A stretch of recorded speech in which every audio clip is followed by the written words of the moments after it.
Okay, so now property, plant and equipment. Again, this topic is important from exam perspective as well as practical perspective, but very simple. There are basic principles which we must understand, which will be helpful for all other topics. So that's why this topic becomes important, but it is very simple. We have been learning this topics, this kind of a topic since beginning, right? Since when we started our MBA or CA, CWA, whatever. Corresponding standard. So this is not the only topic which we are going to speak about. यहाँ पे हम एक साथ लगभग 3 topics discuss करेंगे, लिखे 2 ही है but वैसे 3 टॉपिक्स डिस्कस करेंगे. एक है प्रॉपर्टी, प्लांट एंड इक्विपमेंट, दूसरा है intangible asset which is IS 38 and तीसरा है IS 40 which is investment property. All are very inter related topics, very closely related topics, just that उसके कुछ कैरेक्टरिस्टिक्स एक दूसरे से थोड़े से डिफरेंट है. Otherwise accounting in major aspects is the same. Now, before we start this, I just would like to ask you one simple thing. In any kind of accounting standard, now actually accounting standard has been started, technical. तो ये technical accounting standard जो शुरू हुआ हमारा, तो पहले ये समझना जरूरी है that in this accounting standard, कोई भी accounting standard, what kind of guidance generally we seek for. हमें ऐसी कौन सी इंफॉर्मेशन उस अकाउंटिंग स्टैंडर्ड में मिलती है जिसके लिए हम अकाउंटिंग स्टैंडर्ड फॉलो करते हैं. So what all principles any accounting standard provides us, can you tell me? बहुत जरूरी है because this is the base. यहां से आगे आप अकाउंटिंग स्टैंडर्ड के बारे में इसी तरह से सोचोगे, इसी लाइन पे सोचोगे, और जब ये लाइन आप पकड़ोगे तो any accounting standard you start feeling very simple and easier. I will give you a hint. Any accounting standard, the first and foremost principle which gives you a recognition principle. What is recognition principle? Recognition principle is very simple.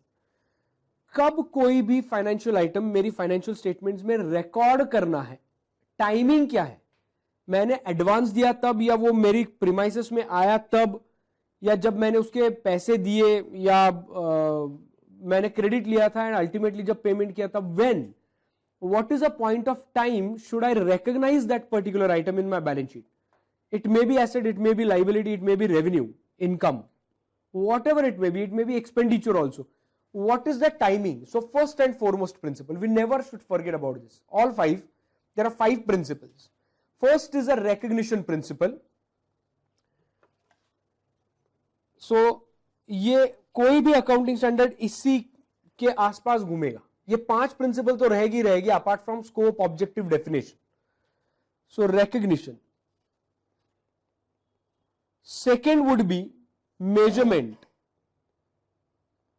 So this measurement would be initial measurement and it would be a subsequent measurement. So measurement में 2 तरह के रहते हैं. अभी revenue है तो subsequent measurement का सवाल नहीं आता, इनकम है तो subsequent measurement का सवाल नहीं आता, but if it's asset or if it's a liability then initial measurement भी आएगा and measurement after initial recognition भी आएगा, जिसे हम कहते हैं subsequent measurement. ठीक है, तो ये 2 तरह के measurements आएंगे. तो कोई भी फाइनेंशियल आइटम, चलो एक बार डिसाइड हो गया कि आज मेरी बैलेंस शीट में ये मैं रिकॉर्ड करूंगा, वैल्यू क्या आएगी, अभी रिकॉर्ड तो किया आपने, उसके सामने अमाउंट कितनी आएगी, एसेट है, इन्वेंट्री है, या लाइबिलिटी है, लोन लाइबिलिटी है, तो क्या अमाउंट आएगी, तो मेजरमेंट कैसे होगा. So that is given by the measurement principle. तो हर एक स्टैंडर्ड में अलग अलग प्रिंसिपल रह सकता है, तो वो स्टैंडर्ड हमें क्या करना है, बस उसके लिए यूज करना है. थर्ड प्रिंसिपल मेरा रहेगा प्रेजेंटेशन. प्रेजेंटेशन प्रिंसिपल में क्या है, सिंपल सी बात है. कुछ कोई भी पर्टिकुलर आइटम एसेट में लिखना है, करंट में लिखना है, नॉन करंट में लिखना है, वो लाइबिलिटी में लिखना है, करंट या नॉन करंट में, या इक्विटी में लिखना है. Equity and liabilities are different. Liabilities will always have obligation, equity will never have obligation. So ये डिफरेंसेस है. तो वो कहां पे लिखूं मैं, पैसे तो मैंने लिए हैं, रेस किए bye way of equity, but वो इक्विटी का सब्सटेंस में अगर मैं जाके देखता हूं तो वो असल में लाइबिलिटी है, तो where do I present, should I present it as a liability और should I present it as equity? So that is given in the presentation principle. Next principle आता है मेरा डी रिकॉग्निशन। जैसे ही रिकॉग्निशन का principal होता है वैसे ही मेरा डी रिकॉग्निशन का प्रिंसिपल होता है। जैसे रिकॉग्निशन वैसे ही डी रिकॉग्निशन। कब करना है डी रिकॉग्नाइज, टाइमिंग क्या होना चाहिए, दैट इज इंपॉर्टेंट। कभी भी नहीं कर सकता हूं, एसेट का यूजफुल लाइफ खत्म हो गया, shall I derecognise? I can not. Asset का यूजफुल लाइफ खत्म हो गया, आपने एसेट यूज करना बंद किया है क्या? नहीं, वो asset you will carry at zero of carrying value. फर्क क्या पड़ता है? You are using that asset, correct? Estimation गलत गया मेरा, क्या फर्क पड़ता है? Doesn't make any difference. But I cannot derecognize until and unless that asset is completely useless for me और I dispose it off, correct? So that is a derecognition principle. And fifth is disclosure.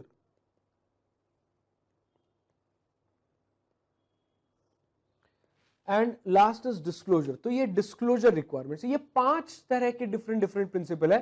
Not all, but most of them will be discussed in every standard. तो revenue के standard में derecognition नहीं आएगा, subsequent measurement नहीं आएगा, but बाकी के principles रहेंगे, ठीक है? Assets, property, plant and equipment में सभी प्रिंसिपल्स आ सकते हैं, इंटेंजिबल में सभी आएंगे, इन्वेस्टमेंट प्रॉपर्टी में सभी आएंगे, इन्वेंट्री में सभी आएंगे। ये सब जो प्रिंसिपल्स है, इसी के लिए बस हम क्या करते हैं, अकाउंटिंग स्टैंडर्ड देखते हैं। बाकी ठीक है, डेफिनेशन रहेगी अकाउंटिंग स्टैंडर्ड में। अपार्ट फ्रॉम ये प्रिंसिपल्स क्या रहता है, स्कोप, डेफिनेशन, ऑब्जेक्टिव, ये सब चीजें रहेंगी उसमें। तो apart from these are the most important principle we should seek for any of the guidance. ये गाइडेंस हमें देखना है।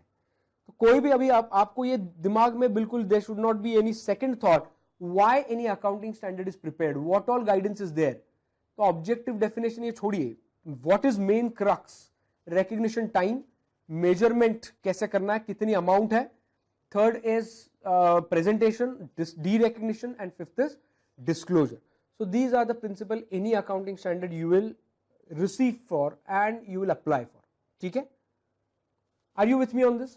सो कुछ इसी तरह के 3 स्टैंडर्ड्स हम देखेंगे, इसी पैरामीटर्स को ध्यान में रखते हुए, एंड अकॉर्डिंगली अपना डिस्कशन फ्रेम होगा। सो कंसिडरिंग वेरी सिंपल है बट बेसिक है एंड इंपॉर्टेंट है, हम एलॉबरेट टाइम इसके लिए देंगे एंड मैक्सिमम हम हमारी क्वेरी जो है यहां पे सेटिस्फाई करेंगे। इसके बाद के जो टॉपिक्स है वो इमीडिएटली हमारे जंप इन होते हैं थोड़े से एडवांस लेवल पे। तो इसके बाद हम करेंगे non current asset held for cell and discontinued operation, इसके पहले कभी किया नहीं था हमने। उसके बाद में आता है डायरेक्टली फेयर वैल्यू मेजरमेंट, इसके पहले टॉपिक ही नहीं था। और उसके बाद फाइनेंशियल इंस्ट्रूमेंट्स। तो ये जो है ये टॉपिक्स बेसिक है एंड इजियर है। तो let's try and understand. Easy marks आएंगे इसके भी, ये मैं बोल के रखता हूं, ये आएंगे ही हर एक एग्जाम में। ये 3 टॉपिक में से कुछ ना कुछ डेफिनेटली आता है एग्जामिनेशन में। 1-2 बार तो 20 मार्क का total question was on this, property, plant, equipment और एसेट रिलेटेड टॉपिक्स पे। तो उसमें इंपेयरमेंट रहेगा, कुछ non current asset held for cell रहेगा, तो कॉम्बिनेशन में आएगा, सिंगल टॉपिक नहीं आएगा कभी, देखना हमेशा कॉम्बिनेशन में आएगा 20 मार्क के लिए। पीपी के बारे में कैपिटलाइजेशन पूछेंगे, मेजरमेंट कितने में करना है, रिकॉग्निशन के बारे में पूछेंगे, साथ साथ non current asset held for cell के बारे में पूछ सकते हैं या इंपेयरमेंट के बारे में भी पूछ सकते हैं। सब मिला के 20 मार्क, थोड़ा थियोरी भी एक्सप्लेन करना पड़ेगा, ठीक है? So all this things we have to keep in mind from exam perspective. But exam अगर छोड़ते हो तो प्रैक्टिकल में ये सभी एस्पेक्ट इंपॉर्टेंट है जो हम अभी डिस्कस करेंगे। आज ये टॉपिक खत्म नहीं होगा, ये नेक्स्ट सैटरडे सेकेंड हाफ तक लगभग ये टॉपिक चलेगा, ठीक है? तो इसके ऊपर कुछ एग्जामिनेशन प्रॉब्लम्स भी है, हम वो भी सॉल्व करेंगे। ज्यादा नहीं, एक आध दूसरा प्रॉब्लम सॉल्व करेंगे, एक प्रॉब्लम डिस्कस करेंगे and I will try my best कि अगर बाद में मैं रिकॉर्डिंग करके आपके पेन ड्राइव पे वो अगर दे पाता हूं एग्जामिनेशन के सॉल्यूशंस, तो आई विल डू दैट, ठीक है? तो आपका एग्जामिनेशन के लिए अभी टाइम है, तो टिल दैट टाइम मेरे मैक्सिमम टॉपिक्स के क्वेश्चन आंसर्स रिकॉर्ड हो जाएंगे। इन स्टूडियो करूंगा मैं, यहां पे लाइव नहीं करूंगा, बट वो ऐसे ही डिस्कस करके करूंगा। तो आपको वो सॉल्यूशन अगर किसी बेसिस समझ में नहीं आता तो आपके दिमाग में जो सवाल रहेंगे ये ऐसे क्यों है, तो वो नहीं रहेंगे, ठीक है? तो आपको सॉल्यूशन पूरा मिल जाएगा। चलिए, तो अब यहां पे डिस्कस करते हैं एसेट फर्स्ट क्या क्या सीखना है, what is our objective first of all. ये टॉपिक खत्म होने तक आपको क्या क्या पता हो जाएगा। एक, एसेट का डेफिनेशन आपको पता चलेगा, व्हाट इज एसेट। तो एसेट का डेफिनेशन इस स्टैंडर्ड में नहीं दिया, IAS 16 में ये नहीं दिया, ये दिया है फ्रेमवर्क में। फ्रेमवर्क जो मैंने कहा आपको, जो हमारा कॉन्स्टिट्यूशन है, तो फ्रेमवर्क में 5 डेफिनेशंस दी है। एक asset, liability, equity, income and expenditure. This 5 definitions are given in the framework. तो ये फ्रेमवर्क में से 5 डेफिनेशंस, उसमें से एक डेफिनेशंस हम यहां करेंगे, बाकी की रिस्पेक्टिव। वैसे फ्रेमवर्क में भी ये की गई है डेफिनेशंस, तो जब आप पेन ड्राइव देखोगे तो आपको ये डेफिनेशंस क्लियर हो जाएगी। तो फ्रेमवर्क का टॉपिक जब आप देखोगे तो you will B clear on this. Second definition हम देखेंगे पीपी एंड इंटेंजिबल एसेट। ये रिस्पेक्टिव स्टैंडर्ड्स में, पीपी का 16 में है, 38 में इंटेंजिबल एसेट्स का है। देन जैसे जो 5 प्रिंसिपल्स देखे थे वही सब आएंगे, देखिए एक के बाद एक initial recognition and measurement of PP and intangible asset. पहला ही प्रिंसिपल है हमारा, पहले 2 principles, initial recognition and measurement on initial recognition. ये एक नया कॉन्सेप्ट है विच इज इंपॉर्टेंट, ये आपकी एग्जामिनेशन में आएगा। अगर पीपी के ऊपर सवाल आता है तो मोस्ट प्रोबेबली किसके ऊपर सवाल आते हैं, तो accounting for dismantling and restoration cost, इसके ऊपर सवाल आएगा ही आएगा अगर पीपी के ऊपर आता है तो ये हम देखेंगे व्हाट इज दिस कॉन्सेप्ट। उसके बाद हम देखेंगे इंटरनली जनरेटेड इंटेंजिबल एसेट्स का क्या करेंगे। वो कैपिटलाइज करना है तो कब, क्यों, मतलब रिकॉग्नाइज करना है तो कब, एंड रिकॉग्नाइज नहीं करना तो क्यों नहीं करना है। बात समझ में आ रही है? यहां पे दोनों के आंसर्स इंपॉर्टेंट है, so that you will be able to take decisions in your audits और while you are in your from a company side, you will be able to understand कि एग्जैक्ट ट्रीटमेंट क्या है इसका। If auditor is opposing then why, if not then why. So ये चीजें हम यहां पे एस्टेब्लिश करेंगे इसके basis. Then subsequent expenditure and subsequent measurement, दोनों में फर्क है। ये एक्सपेंडिचर है और ये मेजरमेंट है। सब्सिक्वेंट एक्सपेंडिचर मतलब एक बार एसेट कैपिटलाइज हो गई, उसके बाद एडिशनल कुछ खर्चा हुआ, अब उस खर्चे को कैपिटलाइज करना है या एक्सपेंस आउट करना है, इसके बारे में सब्सिक्वेंट एक्सपेंडिचर में लिखा है।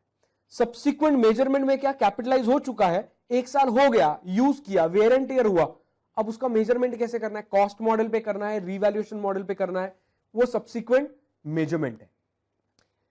देन ये भी इंपॉर्टेंट टॉपिक है, इसके ऊपर भी एग्जामिनेशन में सवाल आता है, कंपोनेंट अकाउंटिंग।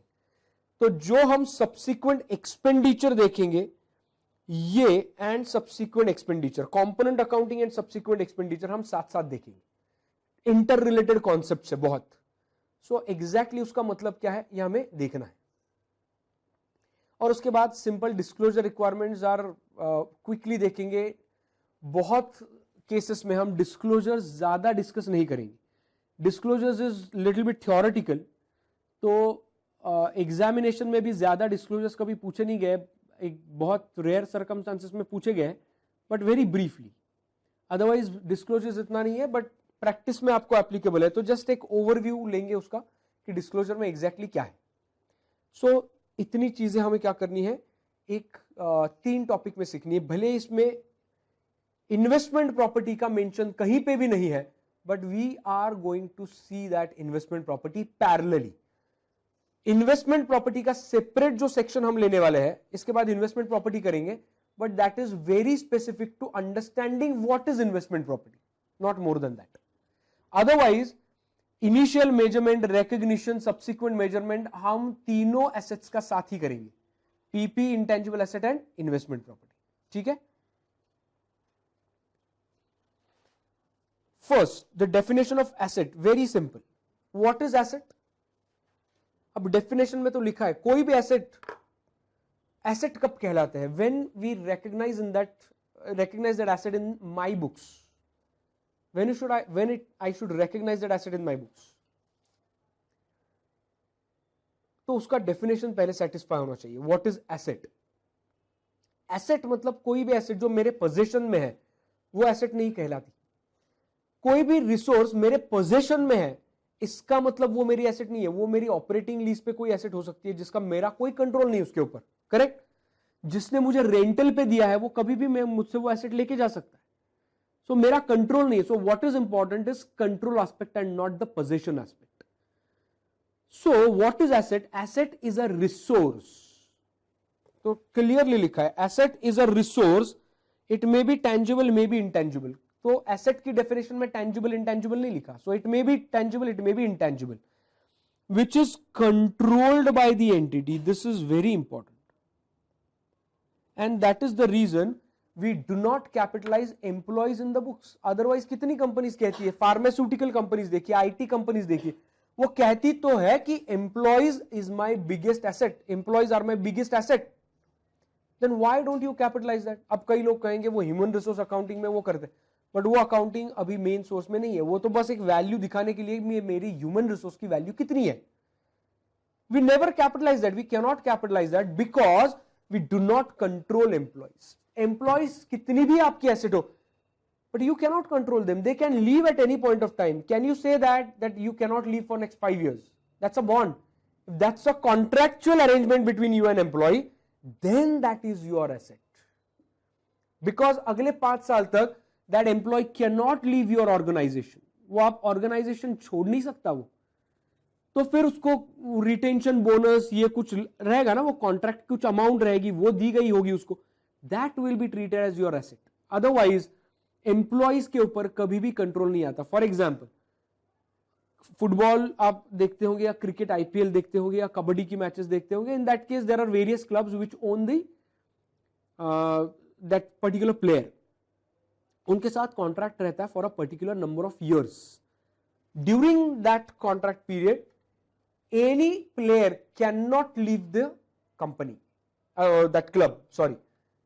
अगर उसने क्लब छोड़ना है, दूसरे क्लब में जाना है, तो हेफ्टी उसको क्या पड़ती है, पेनल्टी पड़ती है। इस पे प्लेयर नहीं देता, ऑफ कोर्स दूसरा क्लब देता है, बट कॉम्पेंसेशन मिलता है if that player leaves the club.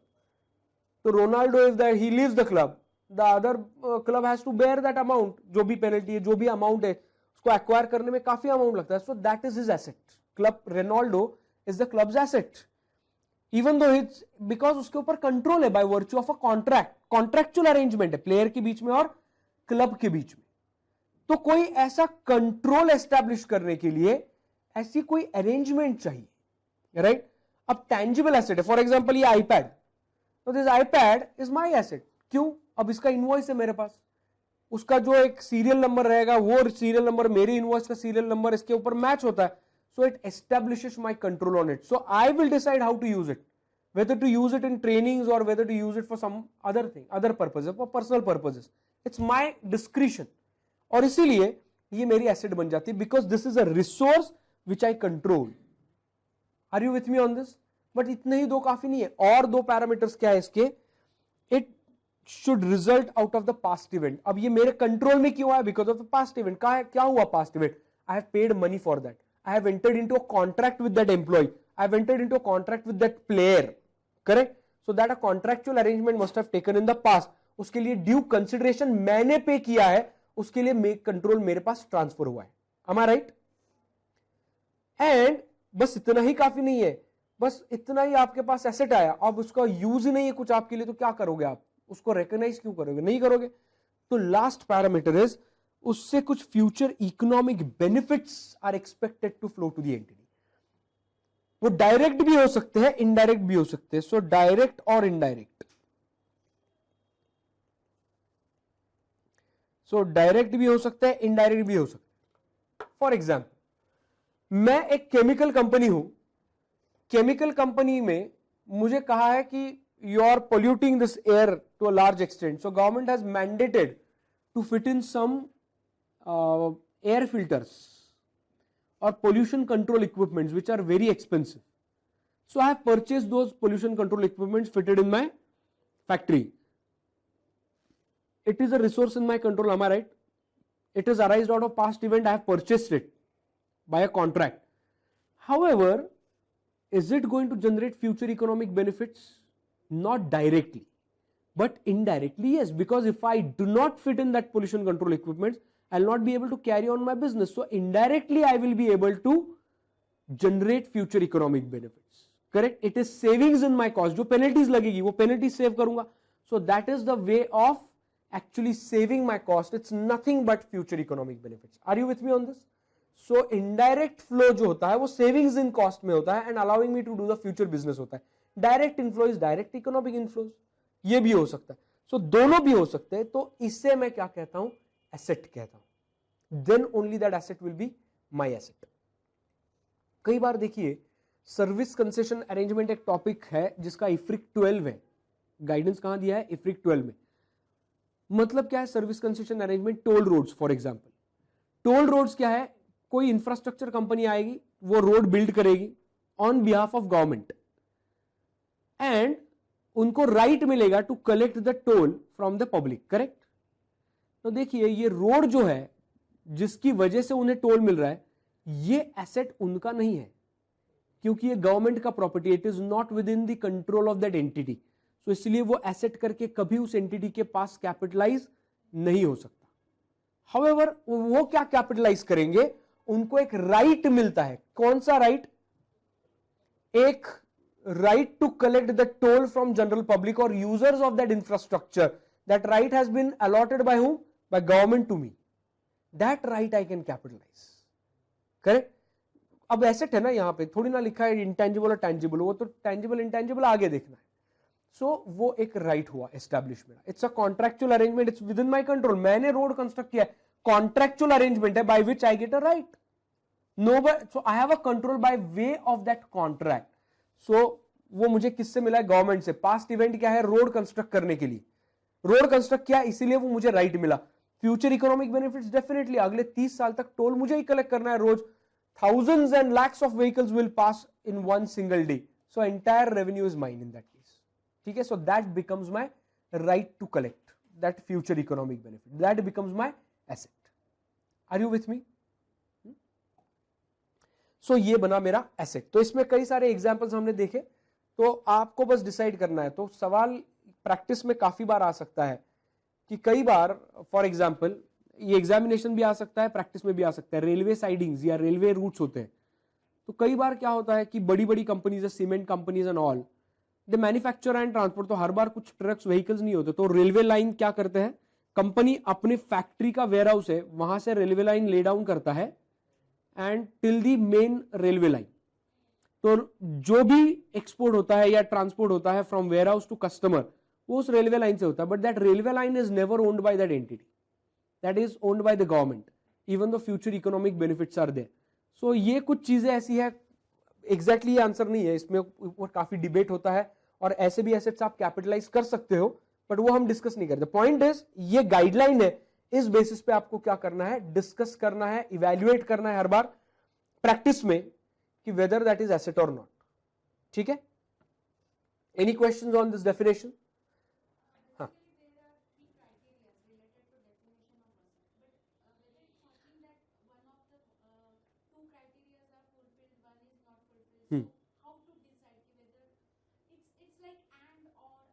No it's all and. तो मैंने बस उसको ब्रेक किया है, मैंने उसको समझने के लिए ब्रेक किया है. अदरवाइज ये सिंगल सेंटेंस है.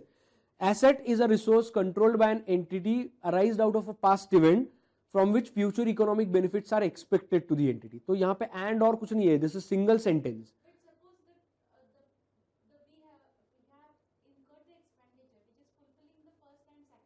But we do not have the future economic benefits. ये कई बार होता है. फॉर एग्जाम्पल इंटेंजिबल एसेट्स की केस में रिसर्च एंड डेवलपमेंट. आप डेवलपमेंट शुरू करते हो, रिसर्च शुरू करते हो, you have resource which is with in your control. तो बना बनाया रिसर्च फॉर्मूला है आपके पास, आप डेवलपमेंट करते हो. तो डेवलपमेंट में जो भी डेवलप होगा आप ही का है ना, arise out of past event. But वो प्रोडक्ट अल्टीमेटली डेवलप होकर whether you will be able to sell that. Do you know that with significant level of certainty और reasonable certainty? No. So in that case पहले दो हो गए, तीसरा satisfy नहीं हुआ, I can not capitalize. So इसीलिए मैंने कहा ये सिंगल सेंटेंस है. तो ये तीनों के तीनों सेटिस्फाई होना वैसे मैंडेटरी है, तीनों के तीनों. अगर वो फ्यूचर इकोनॉमिक बेनिफिट्स नहीं है तो कैपिटलाइज क्या करोगे? Why we capitalise?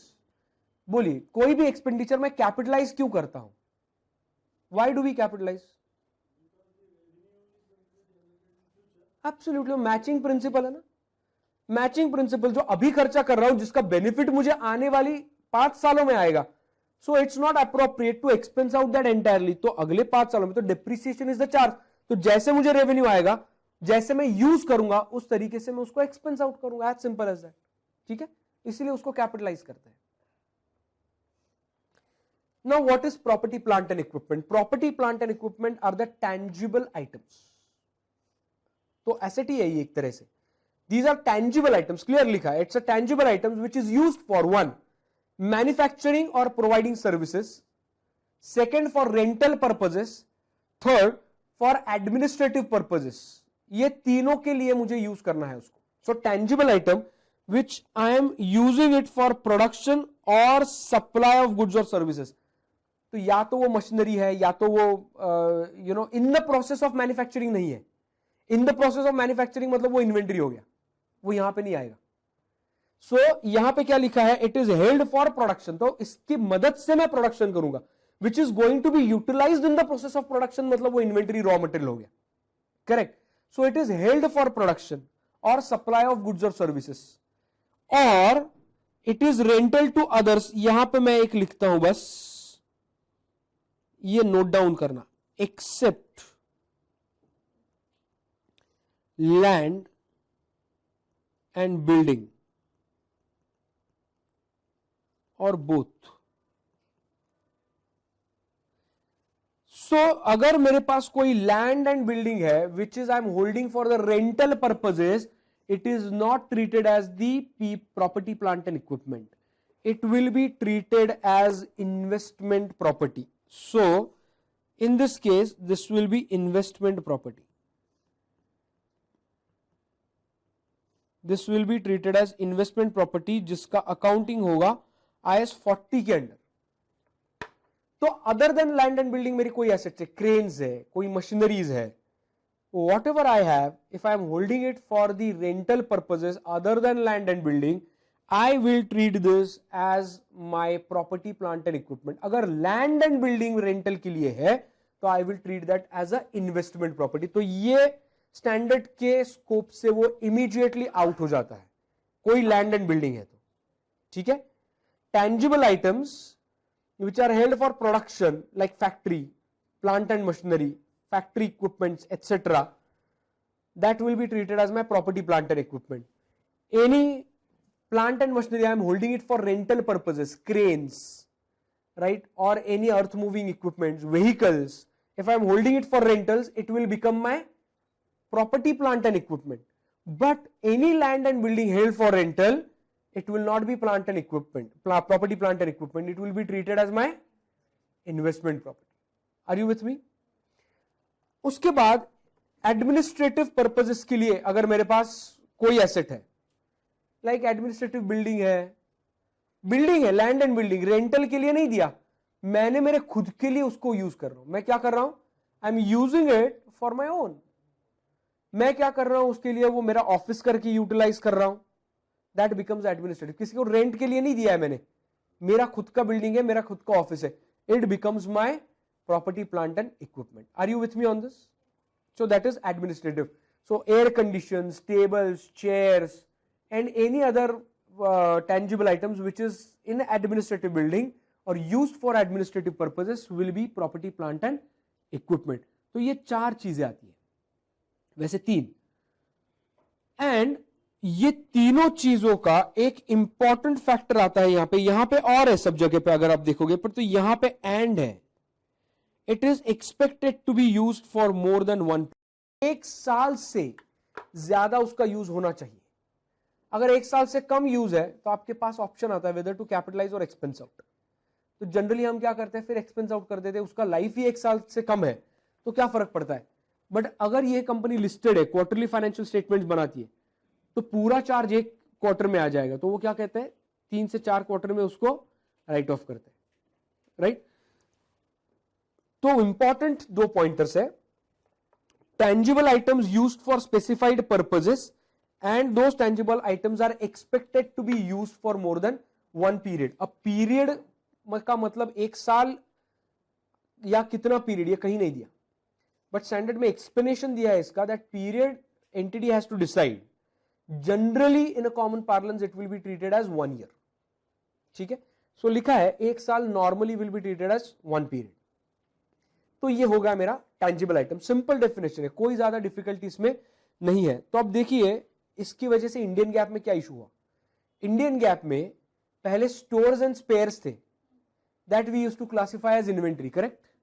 Now AS10 change हो गया which is in line with this definition, property plant and equipment. जैसे ही सेकंड उसमें यह आया, expected to be utilize for more than 1 period, तो spares and stores which are expected to be utilize for more than 1 period are immediately classified as PP.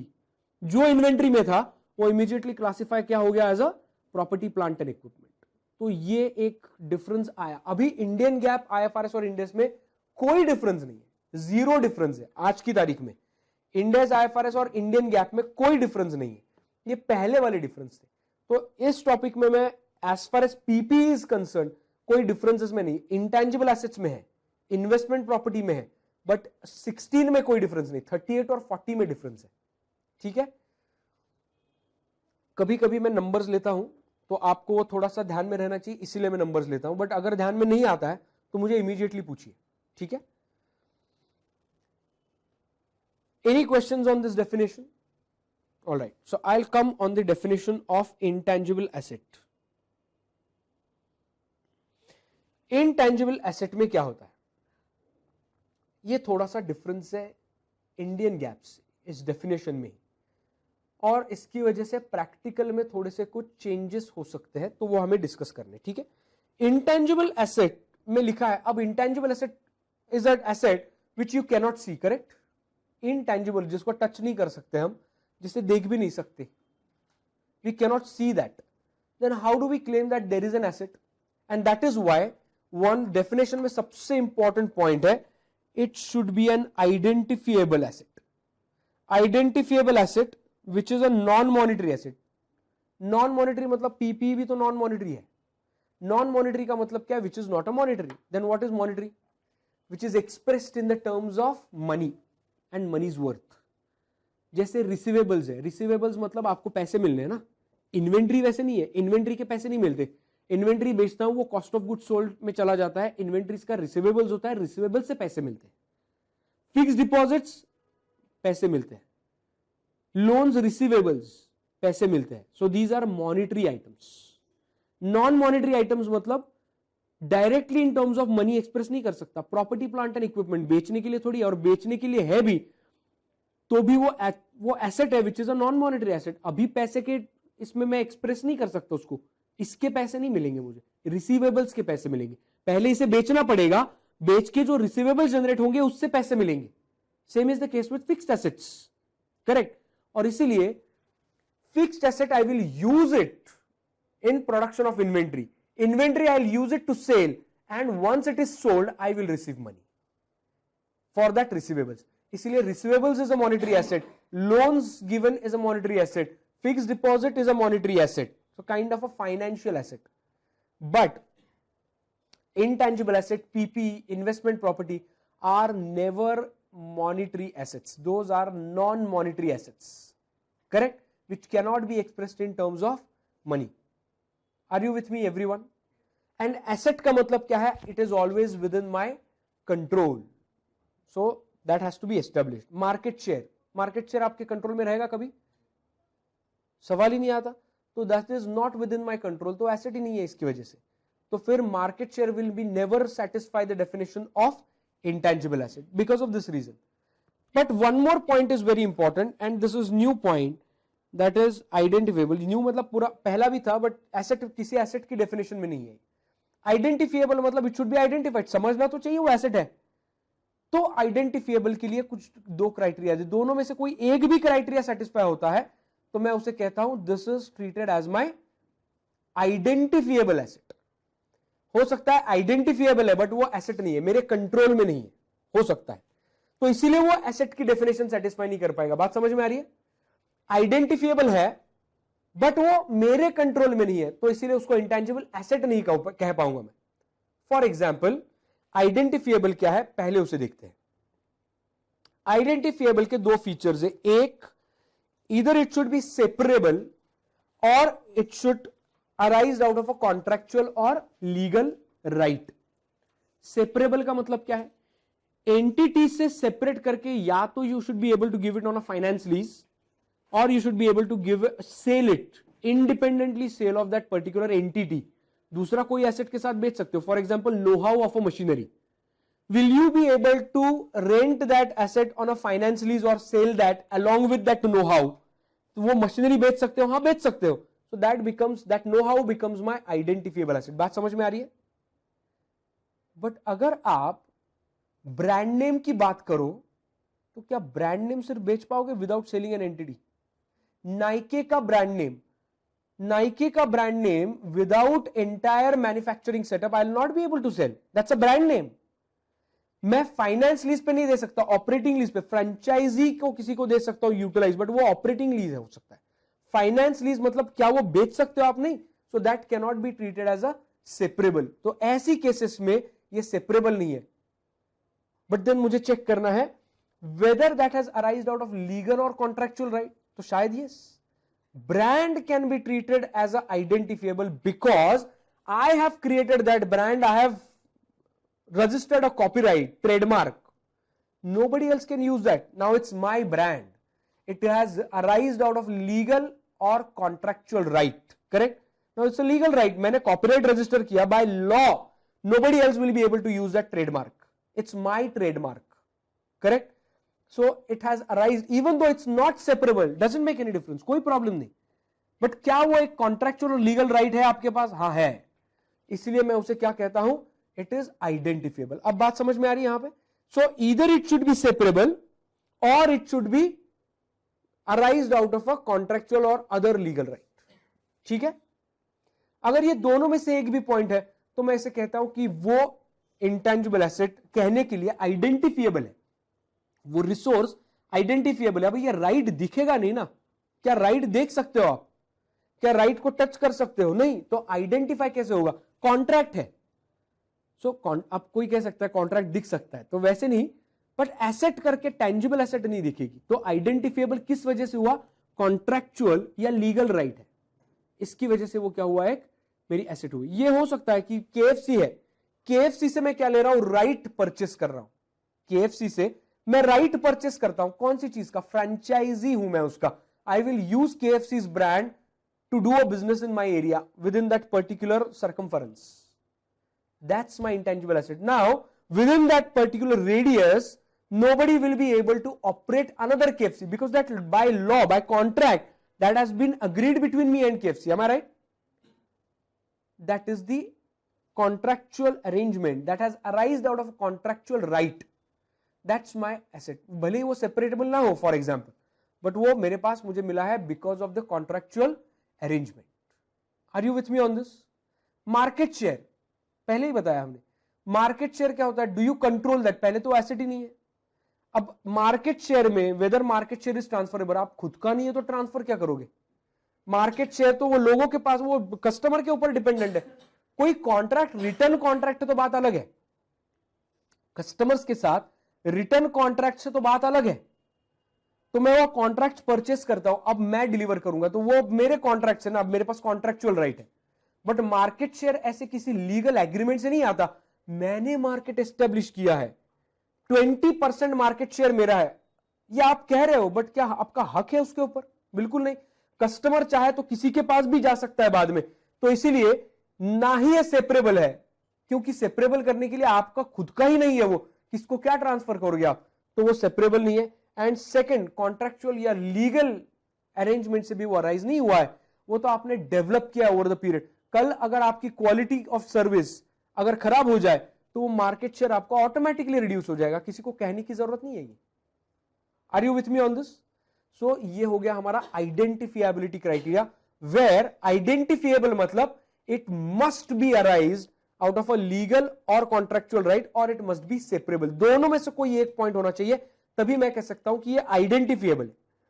Identifiable है और आपके control में है, आइडेंटिफिएबल है और आपके कंट्रोल में है, विच doesn't have a physical substance, तो हम उसे क्या कहते हैं? आपका इंटेंजिबल एसेट कहते हैं। आप उसे चाहे किसी बिजनेस पर्पस के लिए यूज करो, whether you use it for production, supply of goods and services, और फॉर रेंटल टू अदर्स, और फॉर एडमिनिस्ट्रेटिव पर्पसेस, और you keep it as it is, you do not use for anything else, कोई फर्क नहीं पड़ता, फिर भी आपका वो क्या कहा जाएगा, इंटेंजिबल एसेट कहा जाएगा। Are you with me on this? So जो फैक्टर्स पीपीई में है related to it must be use for production, administrative purposes, rental purposes, ये जो है ये यहां पे नहीं है। Are you with me? ये यहां पे नहीं है, इसीलिए हम इंटेंजिबल एसेट का कुछ एक डेफिनेशन अलग हो जाता है। आपको एक सिंपल सी बात कहता हूं, यहां पे ये जो पॉइंट्स है, not there for intangible assets under IFRS and Ind AS। कौन से पॉइंटर्स? 1 and 2। ये जो पॉइंटर्स है 1 and 2 नॉट देयर, जो पीपी में हमने देखे थे यहां से, ये यहां पे बिल्कुल नहीं है। ये एग्जैक्ट चीज इंडियन गैप में है, ये एग्जैक्ट चीज इंडियन गैप में। अभी इंडियन गैप में और आईएफआरएस में क्या डिफरेंस है, अभी आप मुझे पूछोगे तो डिफरेंस इतना ही है, ऊपर के दो लाइंस वही है, बट इंडियन गैप की डेफिनेशन में AS 26 में लिखा है that an identifiable non monetary asset without a physical substance held for production और सप्लाई ऑफ सर्विसेज और फॉर रेंटल्स टू अदर्स और फॉर एडमिनिस्ट्रेटिव पर्पसेस।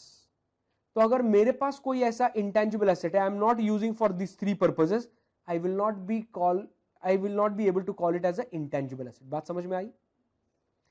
बिकॉज ये डेफिनेशन में ये चीजें इंडियन गैप में है, तो अगर ये किसी पर्पस के लिए नहीं, ऐसे ही मेरे पास पड़े, तो I will not be call it as a intangible asset. इसका एक एग्जाम्पल मैं आपको देता हूं, so you will be in a better position to understand this.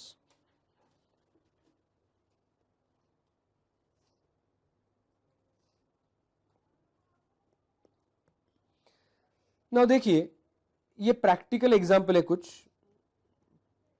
तो इंडियन सिनेरियो में बहुत कंपनीज के केस में आ चुका है, और ये गैप डिफरेंस जब वो इंडियन गैप से इंड एस में मूव हो रहे थे, तो उसमें ये डिफरेंस रिकॉग्नाइज हुआ, गैप डिफरेंस, और इसका एडजस्टमेंट आया, तो इसीलिए मैं स्पेसिफिकली ले रहा हूं। वैसे एग्जामिनेशन में इसका कितना पार्ट आएगा मुझे पता नहीं, एग्जामिनेशन में बस इतना भी ध्यान में रखोगे तो आपका काम हो जाएगा, प्रैक्टिस में आपको ये काम आएगा। For example, now this is a limited.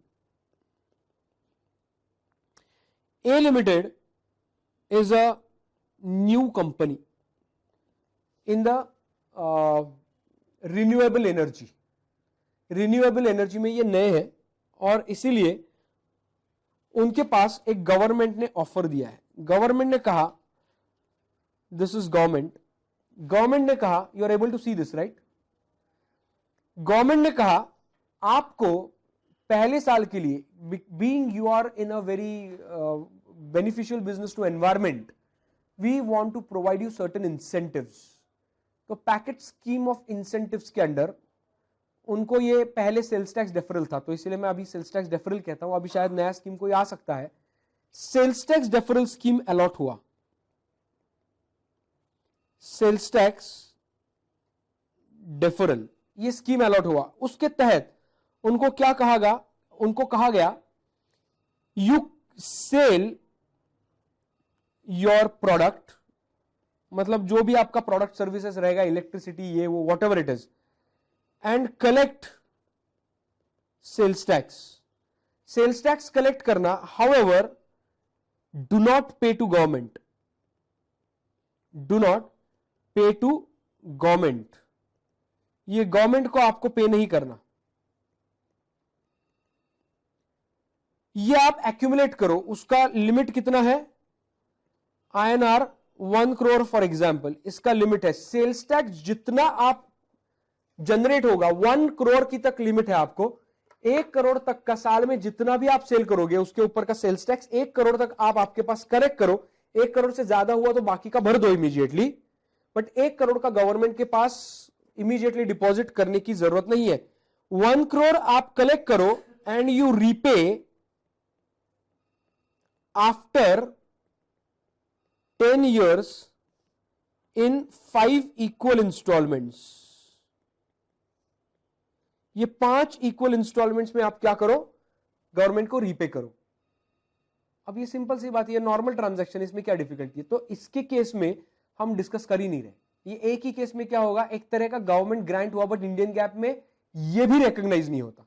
उसके कुछ रीजन है जो हम गवर्नमेंट ग्रांट के स्टैंडर्ड में डिस्कस करेंगे. ठीक है, यहां पे हम ए की बुक्स में बात नहीं कर रहे. क्यों?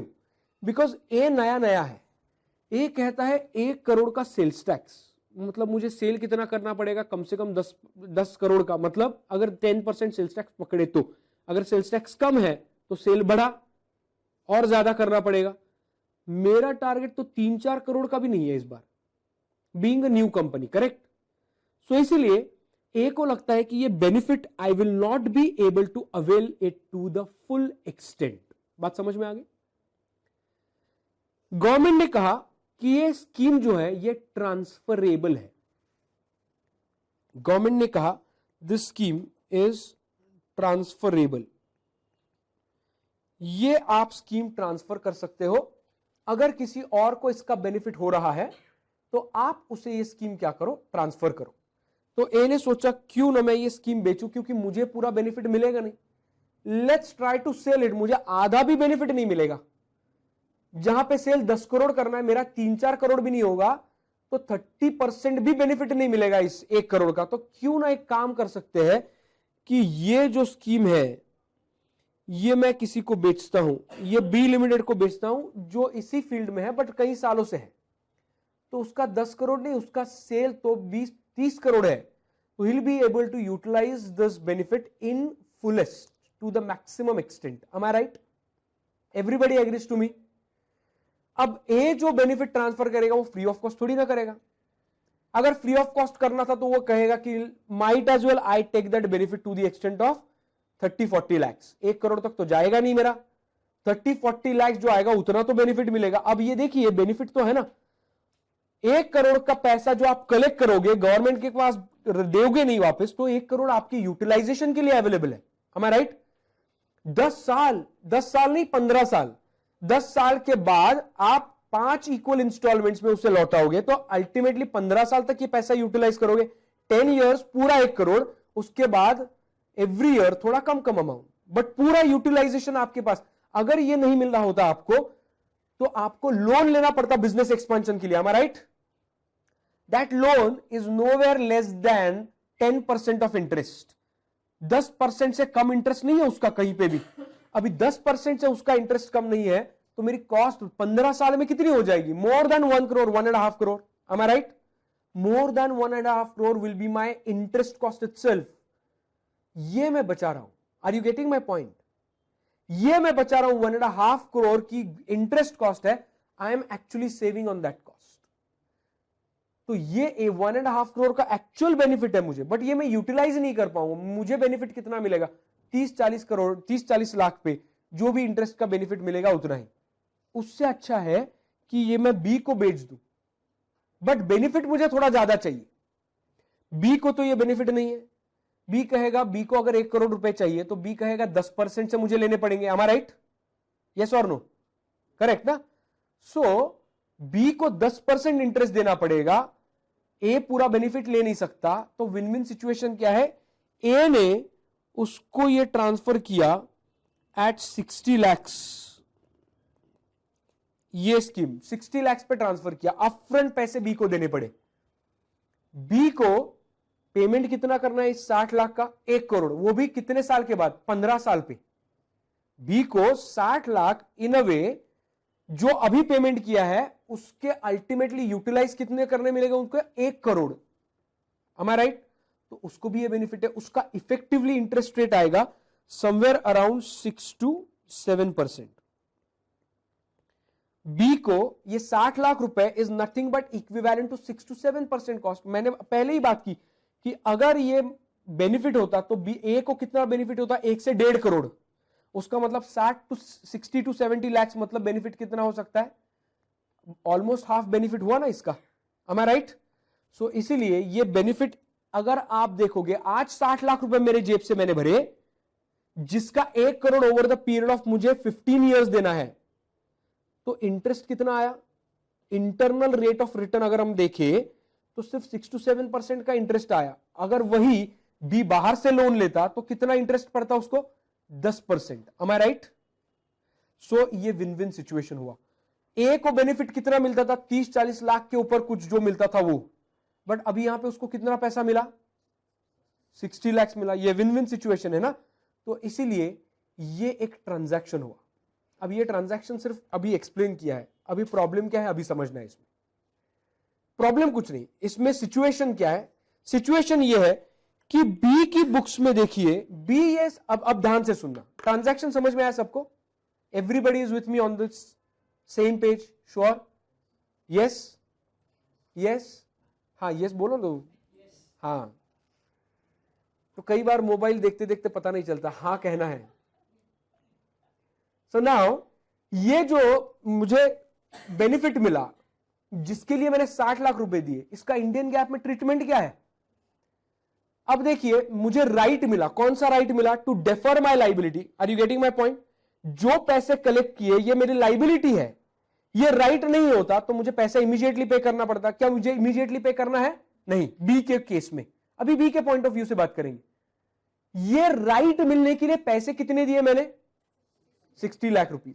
अब ये 60 lakh rupees, is it an identifiable? Is it separable or is it arised out of contractual or legal right? Yes, it is. Transferable case है, तो ये right भी transferable होता है, और ये arised out of contractual और legal right भी गवर्नमेंट ने दिया है ना ये, तो ये identifiable है। Is it a non monetary asset? Immediately क्या पैसा होगा? नहीं, ये तो benefit मिलेगा इसका, तो non monetary asset है। Without physical substance, कोई physical substance है? नहीं है, तो intangible asset की definition वैसे पूरी हो गई। तो क्या ये intangible asset है? है। इंडियन गैप में है? नहीं, क्योंकि whether this right, are you holding it for manufacturing purpose, providing any service, are you holding it for rental, are you holding it for administrative purposes? No, no reason. तो इस case में Indian GAAP में ये 60 लाख रुपए का treatment क्या होता था? Immediately expense out. बात समझ में आ गई यहां पे? सो ये मैं इमीडिएटली एक्सपेंस आउट करता था, इसका कोई एसेट नहीं होता था, बिकॉज वो 3 एडिशनल फैक्टर्स इंडियन गैप में जो यहां पे नहीं है, तो इसलिए यहां पे वो कैपिटलाइज होता है। तो ऐसी एसेट्स कैपिटलाइज हो गई है from Indian GAAP to Ind AS में। जब कंपनीज आई तो ये एसेट्स कैपिटलाइज हो गई बी की बुक्स में। तो अकाउंटिंग किसकी बुक्स में इंपॉर्टेंट है? बी की बुक्स में। ए की बुक्स में भी चेंज होगा इंडियन गैप से अकाउंटिंग, वो गवर्नमेंट ग्रांट में हम देखेंगे। सो इसकी बुक्स अकाउंटिंग जो है ना, ये आएगा आपका IAS 20, गवर्नमेंट ग्रांट्स के स्टैंडर्ड में है। हम इसका अकाउंटिंग देखेंगे।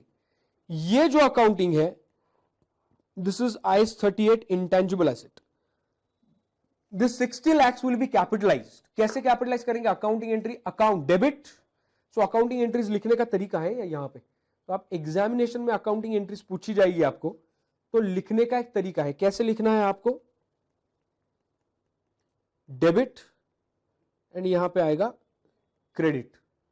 तो this account debit to, prohibited नहीं है, बट हो सकता है कि समझ में ना आए, हो सकता है समझ में ना आए। इंटरनेशनल लेवल पे ये एग्जामिनेशन में ये फॉलो किया जाता है, तो हम इसी को फॉलो करेंगे।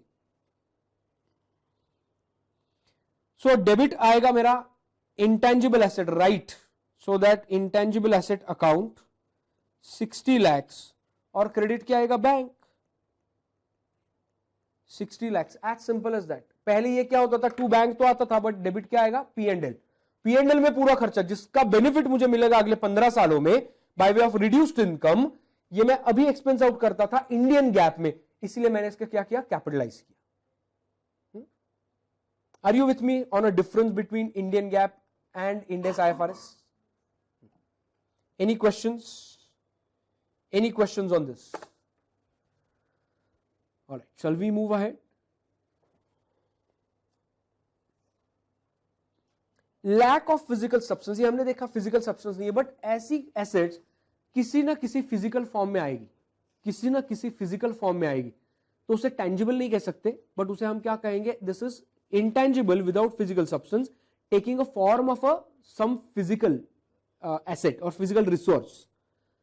फॉर एग्जाम्पल कॉन्ट्रैक्ट पेपर पे आएगा, वो पेपर की कॉस्ट नहीं है, वो कॉन्ट्रैक्ट में जो राइट्स है उसकी कॉस्ट। कोई भी बुक रहेगा तो वो बुक के पेजेस की कॉस्ट नहीं है, वो जो कॉपीराइट है उसकी कॉस्ट है, नॉलेज है उसमें उसकी कॉस्ट है। सॉफ्टवेयर डीवीडी में आएगा, बट वो डीवीडी की कॉस्ट कितनी है, 10 रुपए भी नहीं होती, सॉफ्टवेयर की cost. So all these things are important. So it may come on a physical form also, but you have to determine which amount or which value dominates. Dominate क्या करता है? Intangible knowledge की value dominate करती है या physical form की value dominate करती है? For example, आपका desktop आपने नया लिया, या purchased a desktop, वो desktop में एक operating system inbuilt आई, operating system inbuilt is there. वो ऑपरेटिंग सिस्टम आप अलग से कैपिटलाइज करोगे as a part of capital asset? क्यों? Correct, you will capitalize it as a part of the tangible asset, that is computer, because as compared to the computer cost and software cost, computer cost is dominant, और इसलिए उसको हम क्या करते हैं, separate नहीं करते। बट यही ERP लाइसेंस अगर किसी सर्वर पे आता है फॉर एग्जांपल, तो इंस्टॉल करना पड़ता है, वो सर्वर होते हैं, तो वो दोनों की कॉस्ट सिग्निफिकेंट होती है। ERP लाइसेंस की भी कॉस्ट सिग्निफिकेंट होती है, सर्वर्स की भी कॉस्ट सिग्निफिकेंट होती है। तो ऐसे केस में उसे सेपरेट करके अलग अलग कैपिटलाइज करना है। बुक रहेगा तो कहां कैपिटलाइज होता है, फिजिकल नहीं होता, फिर वो इंटेंजिबल एसेट करके कैपिटलाइज होता है। सॉफ्टवेयर करके कैपिटलाइज होता है, CD की कॉस्ट कैपिटलाइज नहीं होती, वो इंटेंजिबल एसेट होता है। So all these things are important for us to understand. ठीक है, तो विदाउट फिजिकल सब्सटेंस मतलब शायद फिजिकल सब्सटेंस लिया है उसने, तो हमें वैल्यू के हिसाब से प्रीडोमिनेंट वैल्यू किसकी है उसके बेसिस के ऊपर डिसाइड करना है whether to capitalise it as a PP और capitalise it as a intangible asset. Are you with me on this? Alright, any questions?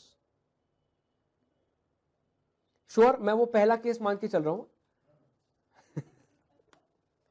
ना, ये बस एग्जांपल्स है, इसमें कोई सवाल नहीं पूछा गया। Book with 1000 pages containing a knowledge within it should be accounted for as a intangible asset, correct, because knowledge within the book is more predominant than the tangible form, that is paper. Operating system which comes along with the computer machine is treated typically as a part of a computer itself. अब यहां पे software as a intangible asset नहीं होगा, तो हम total उसको as a tangible asset में capitalise करेंगे, बिकॉज प्रीडोमिनेंट वैल्यू किसकी है, कंप्यूटर की है, सॉफ्टवेयर की नहीं। वो तो कई बार फ्री आता है। ठीक है, 2 मोर एग्जांपल्स, इसको आपको थोड़ा सा इवैल्यूएट करना पड़ेगा, इसमें आंसर्स नहीं दिए। तो लिखा है इन an entity in a telecommunications sector has a wide distribution network which requires a regular upkeep. Entity maintains maps of the entire network in a soft form which enables maintenance team to locate the assets that from the system. The entity has incurred substantial cost in the developing these maps. These maps are of a specific use to the entity and thus cannot be sold and transferred in any form to any other entity. Is it possible for entity to consider these maps as an intangible asset? Definition evaluate करेंगे, directly no नहीं. So evaluate. तो पहले definition देखो, क्या है definition? Is it an identifiable non-monetary asset?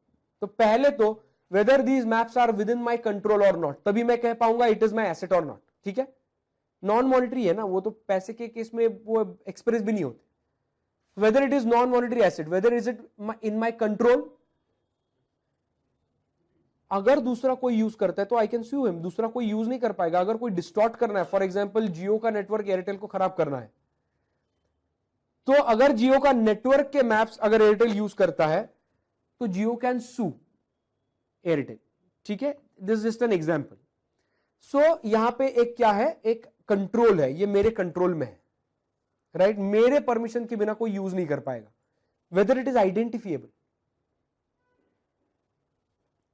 Weather identifiable का मतलब क्या है, सोचो, खुद से सवाल पूछो, what is identifiable, whether it is separable और अराइजिंग आउट ऑफ लीगल और कॉन्ट्रैक्चुअल राइट। सेपरेबल है क्या, ये पहली बात, हाँ, सेपरेबल है, लिखा है यहां पे it can not be transferred in any form to any other entity, तो वो फाइनेंस लीज पे नहीं, किसी को ट्रांसफर नहीं कर सकता, तो वो सेपरेबल नहीं है, तो इसका मतलब आइडेंटिफिएबल नहीं है, ऐसे होता है क्या? नहीं। दूसरा कंडीशन चेक करो ना, दोनों में से कोई एक कंडीशन सेटिस्फाई हुआ तो आइडेंटिफिएबल होगा ना, तो पहला नहीं सेटिस्फाई हो, क्या फर्क पड़ता है? सेकंड चेक करो, क्या है second condition? Contractual, is it contractual arrangement? No, but is it a legal right? Yes, तभी तो एसेट कहा मैंने, correct. So it is arised out of a legal right, तो अगर ये कोई यूज करता है तो I will be able to sue to the other company, तो ये आइडेंटिफिएबल है।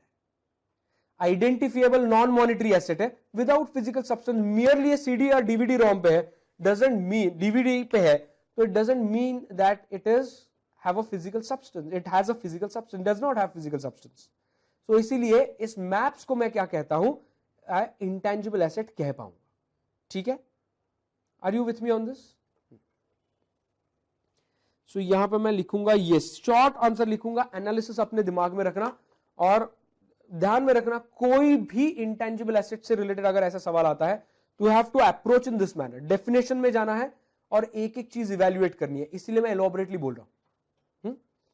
Next example, XYZ limited is a successful pharma company by providing innovative and quality products. XYZ has achieved a market share of its product of about 30%. XYZ Limited is thinking of recognizing an intangible asset for this market share. Kindly suggest XYZ Limited whether such market share can be treated as an intangible asset. पहली बात तो control ही नहीं है यहां पे, तो asset ही नहीं है नॉन मॉनिटरी, आइडेंटिफिएबल की बात छोड़ दीजिए। नो।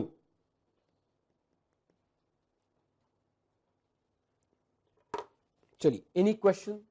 क्विकली स्कोप करेंगे इसके बाद। डेफिनेशंस क्लियर है?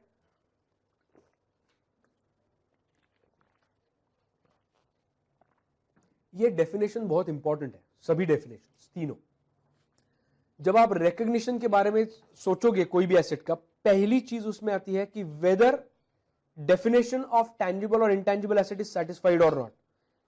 इफ इट इज टैंजिबल और इंटेंजिबल एसेट की डेफिनेशन सेटिस्फाई होती है तभी आगे रिकॉग्निशन क्राइटेरियाज देखने हैं, ठीक है? तो ऐसे ही सवाल एग्जाम्पल में आ सकते हैं, प्रैक्टिस में तो every now and then you will face these questions.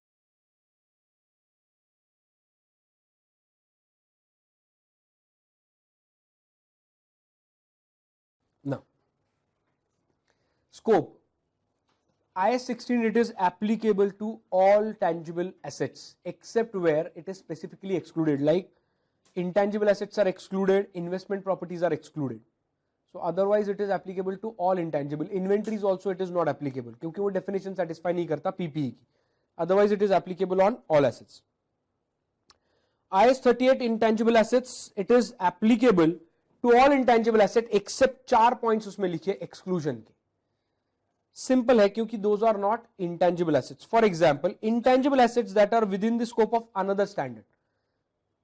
Quick हिल की केस में या कोई सॉफ्टवेयर कंपनी की केस में जो सॉफ्टवेयर की कीज है, एंटीवायरस कीज, वो लाइसेंस कीज है ना, दैट लाइसेंस की is nothing but inventory, that inventory is covered with in the other topic which is IS2 inventories, इसलिए यहां से वो एक्सक्लूड की गई है। इवन दो दैट सॉफ्टवेयर की is the asset, intangible asset, but that is covered separately under IS2 because that's an inventory. So इसीलिए in ordinary course of business में अगर मैं सेल करता हूं, held for sale in ordinary course of business, तो stop यहां से वो एक्सक्लूडेड है इस स्टैंडर्ड से।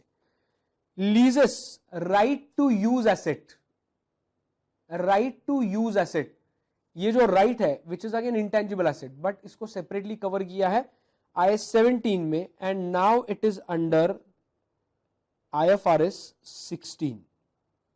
IAS 17 will not be applicable, exam के लिए तो एप्लीकेबल है ही नहीं, तो एग्जाम पॉइंट ऑफ व्यू से मैं इसे कट कर सकता हूं, प्रैक्टिकल एस्पेक्ट से अभी भी एप्लीकेबल है क्योंकि 1 जनवरी 2019 से ही एप्लीकेबल होगा, तो बट उसके बाद में IFRS 16 विल बी एप्लीकेबल, ठीक है? But exam point of view से IAS 17 अभी भी आज भी एप्लीकेबल नहीं है, इसलिए मैंने उसको कट कर दिया for time paying, for the time being.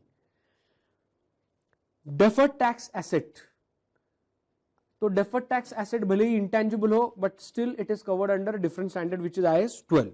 तो ये सिंपल है समझने के लिए। यहां पे थोड़ा सा आपको दिमाग देना पड़ेगा, थोड़ा सोचना पड़ेगा। Financial asset defined under IAS 32। कुछ फाइनेंशियल एसेट लग सकता है कि ये इंटेंजिबल एसेट्स है, बट वो इंटेंजिबल एसेट्स नहीं, वो फाइनेंशियल एसेट्स है। फॉर एग्जाम्पल, छोटा सा एग्जाम्पल है, ध्यान से सुनना। मैं एक इवेंट मैनेजमेंट कंपनी हूं। इवेंट मैनेजमेंट कंपनी को BCCI ने कहा है you have to host the cricket match between India and Australia in Mumbai Wankhede stadium. You have to event जो है पूरा होस्ट करना पड़ेगा, you have to host that entire event. Ticket की प्राइस कितनी रहेगी आप डिसाइड करो, स्पॉन्सर्स कौन चाहिए आप डिसाइड करो, स्टेडियम में जो इन हाउस आपका इन स्टेडियम जो एडवर्टीजमेंट देंगे, मुझे इतना पैसा चाहिए, BCCI ने यह कहा। अब यहां पे अगर गौर से देखेंगे, ये राइट जो है, ये राइट मिला है BCCI से, ये राइट जो होगा ये इंटेंजिबल एसेट होगा, करेक्ट। हाउएवर एग्जैक्टली दूसरा केस इसी एग्जांपल से लेते हैं, वहां पे आपको डिफरेंस समझ में आएगा। सेकेंड एग्जांपल में BCCI कहता है इवेंट मैनेजमेंट कंपनी को, आपको इवेंट होस्ट करना है बट डिसीजन मेकिंग हमारे पास रहेगा। टिकट कितने में बेचना है हम डिसाइड करेंगे, स्पॉन्सर्स कौन चाहिए, उनकी फीस कितनी होगी हम डिसाइड करेंगे। आप हमारे बिहाफ पे कॉन्ट्रैक्ट्स करोगे, पैसे कलेक्ट करोगे, एक हाथ से दूसरे हाथ से पैसे दोगे, उसका इवेंट ऑर्गेनाइज करने का आपको फीस अलग से मिल जाएगा। ये क्या है, right to receive money. It's a financial asset which is covered under IAS 32। पहले केस में वो नहीं था। मैं पहले केस में पूरी जिम्मेदारी मेरी थी, पूरी रिस्पॉन्सिबिलिटी मेरी थी, पूरे राइट्स भी मेरे थे। तो जो भी इवेंट ऑर्गेनाइज होगा, जो भी प्रॉफिट होगा वो मेरा, एक सम मुझे पे करना है, बट पूरे पैसे कलेक्ट करने का हक मेरा है on my own account, and that right is treated as intangible asset. Second case में क्या था, राइट टू रिसीव मनी था। जितना फीस डिसाइड हुआ है BCCI ने मुझे देने का, उतना फीस मिलने का मेरा राइट था। This is not an intangible asset, this is right to receive cash. That right to receive cash is nothing but financial asset, receivables. बात समझ में आ रही है? तो ये डिफरेंस है। सो ये एक दोनों में डिफरेंस है। तो ये फाइनेंशियल एसेट इस केस में कवर नहीं हो जाएगी, भले ही लग सकता है ये राइट है, वो इंटेंजिबल है, बट वो फाइनेंशियल एसेट्स में कवर हो जाएगा।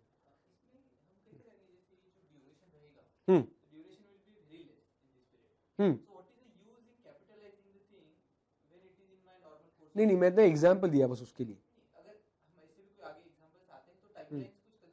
अगर मान लो कि ये इवेंट डिसाइड हुआ है 6 महीने पहले, 6 महीने पहले मैंने इसका एडवर्टीजमेंट चालू कर दिया, हाँ, दिसंबर में एडवर्टीजमेंट चालू कर दिया, मैच होने वाला है जून में, 6 महीने बाद। अब बीच में रिपोर्टिंग पीरियड आ गया 31 मार्च को, अब कैसे करोगे? सो इस केस में ये कैपिटलाइज हो सकता है। और यहां पे मोर देन 1 पीरियड ऐसा कुछ बताया नहीं है, हाँ, सो ये भी है ना, तो इसीलिए मैं कैपिटलाइज कर सकता हूं उसको, और जब आएगा तो बात खत्म। और ये एक नहीं है, फॉर एग्जाम्पल चलिए मैंने ये 6 महीने का बोला, मैंने कहा जितने पूरे अगले साल में जितने हो गए, अगले 2 साल में ये पूरे आपको होस्ट करने, ये मैंने शॉर्ट एग्जाम्पल। अगर अगले 2 साल के पूरे इवेंट्स आपको कवर करने हैं, अब ये तो मेरा राइट हुआ ना, ठीक है। तो ऐसी केस में ये कैपिटलाइज हो सकता है।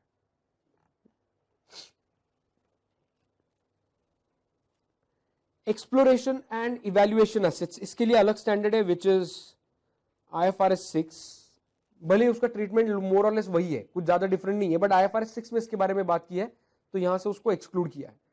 Expenditure on development and extraction of mineral oil, natural gas and similar non regenerative resources, again यहां पे नहीं आएगा, ये भी IFRS 6 में ही आएगा, ठीक है। तो ये दोनों हम बात करेंगे IFRS 6 में। स्कोप सिंपल है, स्कोप में ज्यादा डिफिकल्टी नहीं है। नाउ हमारा मेन पोर्शन आफ्टर डेफिनेशन शुरू होता है, इनिशियल रिकग्निशन, कब रिकग्नाइज करना है। मेजरमेंट तो अभी देखा ही नहीं, मेजरमेंट के लिए टाइम है, पहले इनिशियल रिकग्निशन। ये सिंपल सी बात है, फटाफट से हम क्या करेंगे, इसे थोड़ा सा एक टेबल बनाएंगे and we will understand that. ये आप बाकी लिख लेना, ठीक है। इसको आपको, आपके पास ये नोटिंग सब रहनी चाहिए, table. this is very important summary I would say which will help you in examination. Otherwise ये आप खुद भी बना सकते हो, बट अभी बना रहे हैं हम तो पैरेलली साथ में भी आप बना सकते हो, तो वो एग्जामिनेशन के लिए इजियर हो जाएगा. ये पहले इनिशियल रिकग्निशन करते हैं और फिर वो कॉस्ट के बारे में बाद में बात करेंगे. तो इनिशियल रिकग्निशन कब करना है, what is a point of time when I should actually recognise this. Sorry, ये टेबल मुझे थोड़ा सा बाद में बनाना था, गलती हो गया. ये मैं टेबल आगे बनाऊंगा. ये मेजरमेंट से रिलेटेड है, रिकग्निशन से रिलेटेड नहीं है. I have jumped on to the topic right now in my mind. Now, initial recognition, timing कब, intangible asset as well as tangible asset. वैसे डेफिनेशन हमने इन्वेस्टमेंट प्रॉपर्टी का भी देख लिया. हमने 3 डेफिनेशंस वैसे देखे. एक पीपी का देखा, which are tangible items held for manufacturing और प्रोवाइडिंग सर्विसेज और हेल्ड फॉर रेंटल्स और for administrative purposes for more than, which are usable for more than 1 period. ये PP. Intangible asset, identifiable non monetary asset without a physical substance, intangible assets. Investment property, tangible items or property being land and building held for rental purposes is treated as investment property. इसमें एक और word मैं add करता हूं, मैं इसमें add करता हूं word held for capital appreciation. So 2 चीजें, held for rental or capital appreciation or both will be treated as my investment property. तो investment property का definition क्या है? It is a property. तो प्रॉपर्टी ही, तो प्रॉपर्टी का मतलब क्या है? कोई भी प्रॉपर्टी, प्लांट एंड इक्विपमेंट नहीं, प्लांट नहीं, प्रॉपर्टी बीइंग लैंड और बिल्डिंग और both held for rental purposes to others और फॉर कैपिटल एप्रिसिएशन और both will be treated as my investment property. तो इसका डेफिनेशन हम बाद में इवेल्युएट करेंगे क्योंकि इस पे स्पेसिफिक एस्पेक्ट्स है, तो इसलिए मैं अभी डिस्कस नहीं करूंगा इसे, बट ये ब्रॉडर लेवल पे डेफिनेशन है. तो ये 3 डेफिनेशन, बट उसके रिकग्निशन प्रिंसिपल अभी हम क्या करेंगे, साथ में करेंगे. उसका मेजरमेंट प्रिंसिपल हम क्या करेंगे, साथ में करेंगे. इनिशियल सब्सिक्वेंट दोनों, राइट. रिकग्निशन के लिए 2 ही क्राइटेरिया है, वो चाहे टेंजिबल आइटम हो या वो चाहे इंटेंजिबल आइटम हो या वो चाहे इन्वेस्टमेंट प्रॉपर्टी हो. मैं इनिशियल रिकग्निशन तभी करता हूं, पॉइंट ऑफ टाइम तभी आता है practically when it satisfied 2 conditions. वो 2 कंडीशंस में से, ये मैं आपको बहुत बार पूछूंगा इसके आगे हर दिन. सो जितने अपना एक लेक्चर आगे जाएगा, सेशन आगे जाएगा, मैं आपको हर बार पूछूंगा क्योंकि आपके दिमाग में रहना जरूरी है, क्योंकि रिप्रोड्यूस करना है. कुछ चीजें आएगी एग्जामिनेशन में प्रोड्यूस करने के लिए, तो रिप्रोड्यूस फास्ट होना चाहिए, तभी आप सोच नहीं सकते. तो इसीलिए बार बार पूछूंगा. पहला कंडीशन है when there is a probability of future economic benefits. Correct. So पहला कंडीशन है फ्यूचर इकोनॉमिक बेनिफिट्स प्रोबेबल है या नहीं. तो जो एसेट के बारे में मैं रिकॉग्नाइज करने के लिए सोच रहा हूं, क्या किस दिन उसके बेनिफिट्स प्रोबेबल है. तो सीधी सी बात है ना, प्रैक्टिकली सोचिए. आपने एडवांस दिया सामने वाली पार्टी को, तो क्या आपको फ्यूचर इकोनॉमिक बेनिफिट्स प्रोबेबल होंगे? नहीं, क्योंकि जब तक एसेट आपकी कंट्रोल में नहीं, अभी तो एडवांस दिया है, आप जहां पे एसेट यूज भी नहीं कर सकते, तो प्रोबेबल फ्यूचर इकोनॉमिक बेनिफिट्स कहां से आएंगे? नहीं आएंगे.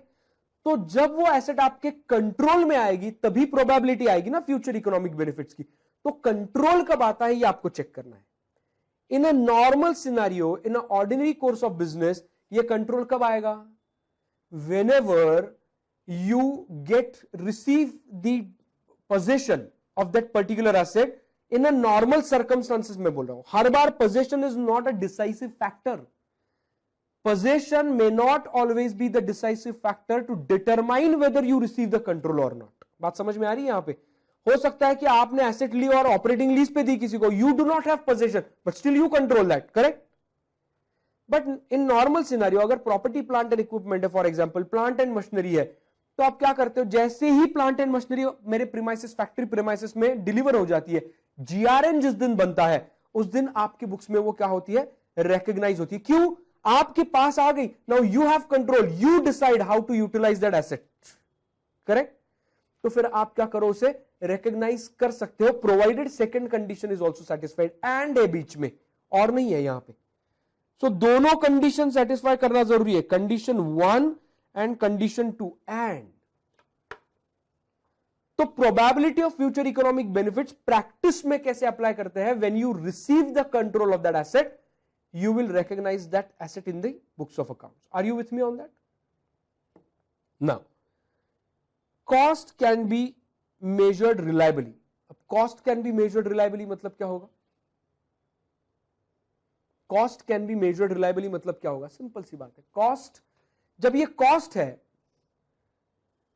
is not just the cost incurred, ये actually very simple है।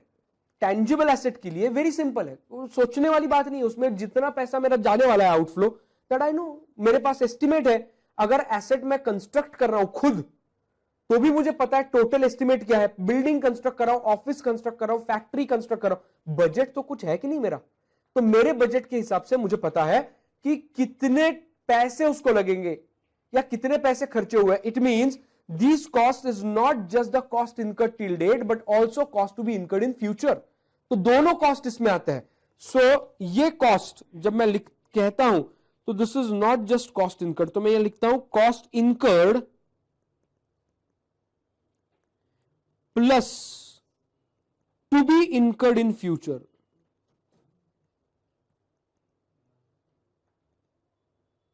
To be incurred in future, तो ये फ्यूचर में क्या कॉस्ट मुझे इनकर करने हैं, ये भी मुझे क्या करना पड़ता है, डिसाइड करना पड़ता है। Are you with me?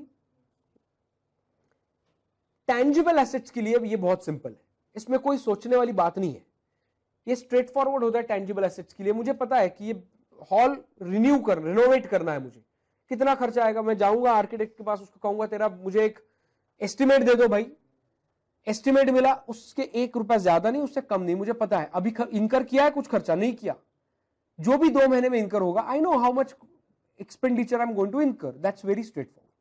Intangible assets के लिए कई बार ये डिफिकल्ट होता है। तो बहुत बार ये जो हम cost incurred in case of intangible assets होते हैं, ये हम कैपिटलाइज नहीं कर पाते। सिंपल रीजन इज मेरे पास एस्टिमेशन ही नहीं होता, मेरे पास पता ही नहीं होता कि ये इंटेंजिबल एसेट कंप्लीट कब होगी। डू यू नो एसेट कब कंप्लीट होगी? फॉर एग्जांपल डेवलपमेंट करो, फार्मास्यूटिकल इंडस्ट्री में हो, आपके पास H1N1 वायरस का एक फॉर्मूला WHO ने दिया है, वर्ल्ड हेल्थ ऑर्गेनाइजेशन ने। उन्होंने कहा यू डेवलप अ प्रोडक्ट जिसमें कोई एक डिजीज है, तो उसके ऊपर उसको रोकने के लिए आपको कुछ एक प्रोडक्ट डेवलप करना है, एक वैक्सीन डेवलप करना है, या एक ओरल डोसेज आपको क्या करना है, डेवलप करना है। बट ये कितने समय में डेवलप होगा पता है? 1 साल लगेगा, 2 साल लगेंगे। ये फार्मास्यूटिकल कंपनीज की टिपिकल लाइफ साइकिल आप देखिए, ये कम से कम 10 से 12 साल तक होती है। 10 से 12 साल। तो जब वो प्रोडक्ट डेवलपमेंट शुरू होता है इनिशियल स्टेजेस में, वो तो ये भी नहीं पता होता कि ये रिसर्च चल रहा है, प्रोडक्ट डेवलपमेंट चल रहा है। वो तो आप डिफरेंशिएट भी नहीं कर सकते। बहुत बार रिसर्च है तो भूल जाए, रिसर्च है तो उस एक्टिविटी के फ्यूचर इकोनॉमिक बेनिफिट्स मिलेंगे या नहीं आपको ही पता नहीं, तो कैपिटलाइज कहां से आएंगे? तो पहला ही कंडीशन फेल हो गया। तो रिसर्च एक्सपेंडिचर हमेशा क्या होता है, मेरा एक्सपेंस आउट होता है इंटेंजिबल एसेट की केस में, as far as research expenditure is concern. Development में मुझे पता है, अब डेवलपमेंट क्या करना है मुझे पता है, मेरा रिसर्च हो चुका है, मैं कार का प्रोटोटाइप बना रहा हूं जिसमें एक ऐसा कार मुझे चाहिए कि जो एक पर्टिकुलर रोड पे चले, जो स्टार्ट से 3 से 4 सेकंड में 100 माइल्स पर आवर का स्पीड पकड़ ले। तो उसके लिए क्या क्या करना पड़ेगा? अब इसके लिए रिसर्च है, तो रिसर्च का कोई कॉस्ट मैं कैपिटलाइज नहीं कर सकता। रिसर्च हो गया, उसको एरोडायनामिक शेप कुछ इस तरह से चाहिए, ग्राउंड क्लियरेंस एकदम थोड़ा सा चाहिए, बिल्कुल नहीं चाहिए, उसका इंजन का पावर इतने लीटर का चाहिए, उस कितना हॉर्स पावर का इंजन चाहिए, all these things technical specification हो गया, प्रोटोटाइप बना मेरा छोटा वाला, इस तरह का मॉडल रहेगा तो ये पकड़ सकता है। तो रिसर्च हो गया, प्रोडक्ट डेवलप करना है विच इज एक्चुअली इंप्लीमेंटेबल। अभी थोड़ी ना पता है इमीडिएटली कि फ्यूचर इकोनॉमिक बेनिफिट्स आएंगे, कुछ सर्टेन हद तक अगर प्रोडक्ट डेवलपमेंट ना जाए, इंक्लूडिंग फार्मास्यूटिकल इंडस्ट्री में जैसे हमने देखा, तब तक आप कह नहीं सकते कि प्रोडक्ट सक्सेसफुल होगा या नहीं। कितनी सारी कंपनीज ने वैक्सीन बनाने की कोशिश की बट नहीं बना, कई साल तक नहीं बना, अभी अब जाके बना, बट शुरू में नहीं बना था। तो जो नहीं बना, तो आप फ्यूचर इकोनॉमिक बेनिफिट्स की प्रोबेबिलिटी कब तक नहीं आती। मान लीजिए वो भी आ गई, आप सर्टेन है ऐसी कार की केस में कि बनेगा ही बनेगा, इंजीनियरिंग है ना, इसमें थोड़ी ना कोई रॉकेट साइंस है। मुझे पता है ये कार तो बननी है, मेरा पेपर पे ये स्पीड पकड़ेगी तो असल में भी पकड़ेगी, जो रिसर्च के पैरामीटर्स है वो असल में मैं इंप्लीमेंट करूं तो वो प्रोडक्ट बनेगा, तो मुझे पता है कि फ्यूचर इकोनॉमिक बेनिफिट्स प्रोबेबल है। बट ये डेवलप करने के लिए कितने साल लगेंगे, कितना खर्चा आएगा, will you be able to determine that with reasonable certainty? ये नहीं है ना, टैंजिबल एसेट जैसे नहीं है ये। आपको पता नहीं है रिसर्च 2 महीने में खत्म होगा, 6 महीने में खत्म होगा, 1 साल लगेगा, आई डोंट नो। तो ये डेवलपमेंट खत्म होने के लिए 1 साल लगेगा तो खर्चा बढ़ेगा, 6 महीने में खत्म होगा तो खर्चा कम होगा। सो इसीलिए मेरा क्या होता है यहां पे, ये एक aspect, second condition intangible assets जो इंटरनली डेवलप्ड है, उस केस में क्या होती है, सेटिस्फाई नहीं होती। इसीलिए बहुत सारे internally developed intangible assets expense out किए जाते हैं P&L में, उसका रीजन ही है। Are you with me on this? पता ही नहीं होता कि कितना खर्चा और आएगा, जितना हुआ है वो ठीक है, प्रोडक्ट डेवलपमेंट खत्म ही कब होगा वो पता नहीं, तो खर्चे का एस्टिमेट कैसे करूं मैं, वो नहीं कर पाता। तो इसलिए मुझे क्या करना पड़ता है, एक्सपेंस आउट करना पड़ता है। कॉपीराइट, या मेरा ये भी होता है कोई पेटेंट, अब पेटेंट बनाने के लिए इतनी मेहनत लगी, रजिस्टर करने तक मुझे पता ही नहीं कि वो पेटेंट रजिस्टर हो गया नहीं, उसके फ्यूचर इकोनॉमिक बेनिफिट्स मिलेंगे कि नहीं, how do I capitalize, not possible. So इसलिए एक्सपेंस आउट। पेटेंट अगर एक्वायर किया है मैंने किसी से तो बात अलग है, बात समझ में आ रही है यहां पे। अगर कोई चीज मैं बाहर से एक्वायर करता हूं, रेडीमेड, इंटरनली डेवलप नहीं है, तो मुझे पता है अगर मैं एक्वायर कर रहा हूं और जेब से पैसे दे रहा हूं, I am a rational businessman, why would I पे समवन, अगर मुझे बेनिफिट प्रोबेबल है ही नहीं तो मैं आपको पैसे क्यों दूंगा, am I right? So इस केस में ये assumed है that whenever I acquire any intangible asset externally, तो वहां पे future economic benefits are assumed. Are you with me? Second condition जो होती है, cost can be measured reliably, तो इस केस में बस इतना ही कि जो मैं एक्वायर कर रहा हूं उसकी फेयर वैल्यू क्या मैं कैलकुलेट कर पाता हूं। फेयर वैल्यू का मतलब क्या है, दो अनरिलेटेड पार्टीज अगर ट्रांजैक्शन में आ जाते हैं तो वो कितने में डिसाइड करेंगे वो सौदा, so that is a fair value. So वो क्या मैं डिसाइड कर पाता हूं, तो उसी बेसिस पे मैं उसको पैसे दूंगा ना, am I right? पैसे जो जेब से दूंगा वो उसी बेस पे दूंगा, तो cost can be measured reliably because I can calculate the fair value. और इसीलिए ये एक्सटर्नली एक्वायर्ड अगर कोई एसेट, ऐसी intangible asset, patent, copyright, brand name, तो ये चीज एक्सटर्नली एक्वायर्ड है तो वो कैपिटलाइज होती है, इंटरनली डेवलप्ड है तो कभी भी कैपिटलाइज नहीं हो सकती, बिकॉज सेकेंड कंडीशन सेटिस्फाई होना मुश्किल है यार, कई बार पहला कंडीशन भी सेटिस्फाई होना मुश्किल है। Are you with me now? Sure? Now ये पेज गलती से ऐड हो गया है, वो मैं बाद में डिलीट कर दूंगा। Now internally generated intangible asset, तो जिसमें मैंने कहा रिसर्च फेज एक होता है और डेवलपमेंट फेज एक होता है, तो दोनों के बारे में हमने देखा, research phase will be expense out, development phase will be capitalize, but कब, only when there are certain expenditure, certain conditions which are satisfied. Additional conditions नहीं है, मेरे दो ही कंडीशंस है कैपिटलाइजेशन के या रिकॉग्निशन के। कौन से दो कंडीशंस है बताइए, अभी से शुरू हुआ, future probability of future economic benefits and reliable measurement of cost. तो शॉर्ट फॉर्म याद रखेंगे, probability of future economic benefits and second is reliable measurement of cost. ये दो कंडीशंस, ये मैं बाद में आता हूं इसके ऊपर, पहले ये एडिशनल कंडीशंस, ये एडिशनल नहीं है असल में, इसमें से ये 6 कंडीशंस में से ये पहले जो 5 है, इट सपोर्ट्स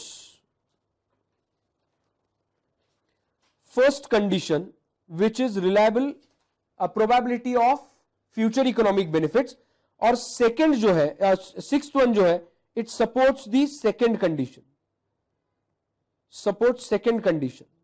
सेकंड कंडीशन क्या है, रिलायबल मेजरमेंट ऑफ कॉस्ट। तो देखते हैं क्या क्या कंडीशन है, सिंपल सिंपल है। पहला कंडीशन है इसमें, पहला एक क्राइटेरिया है technical feasibility of completing the intangible asset.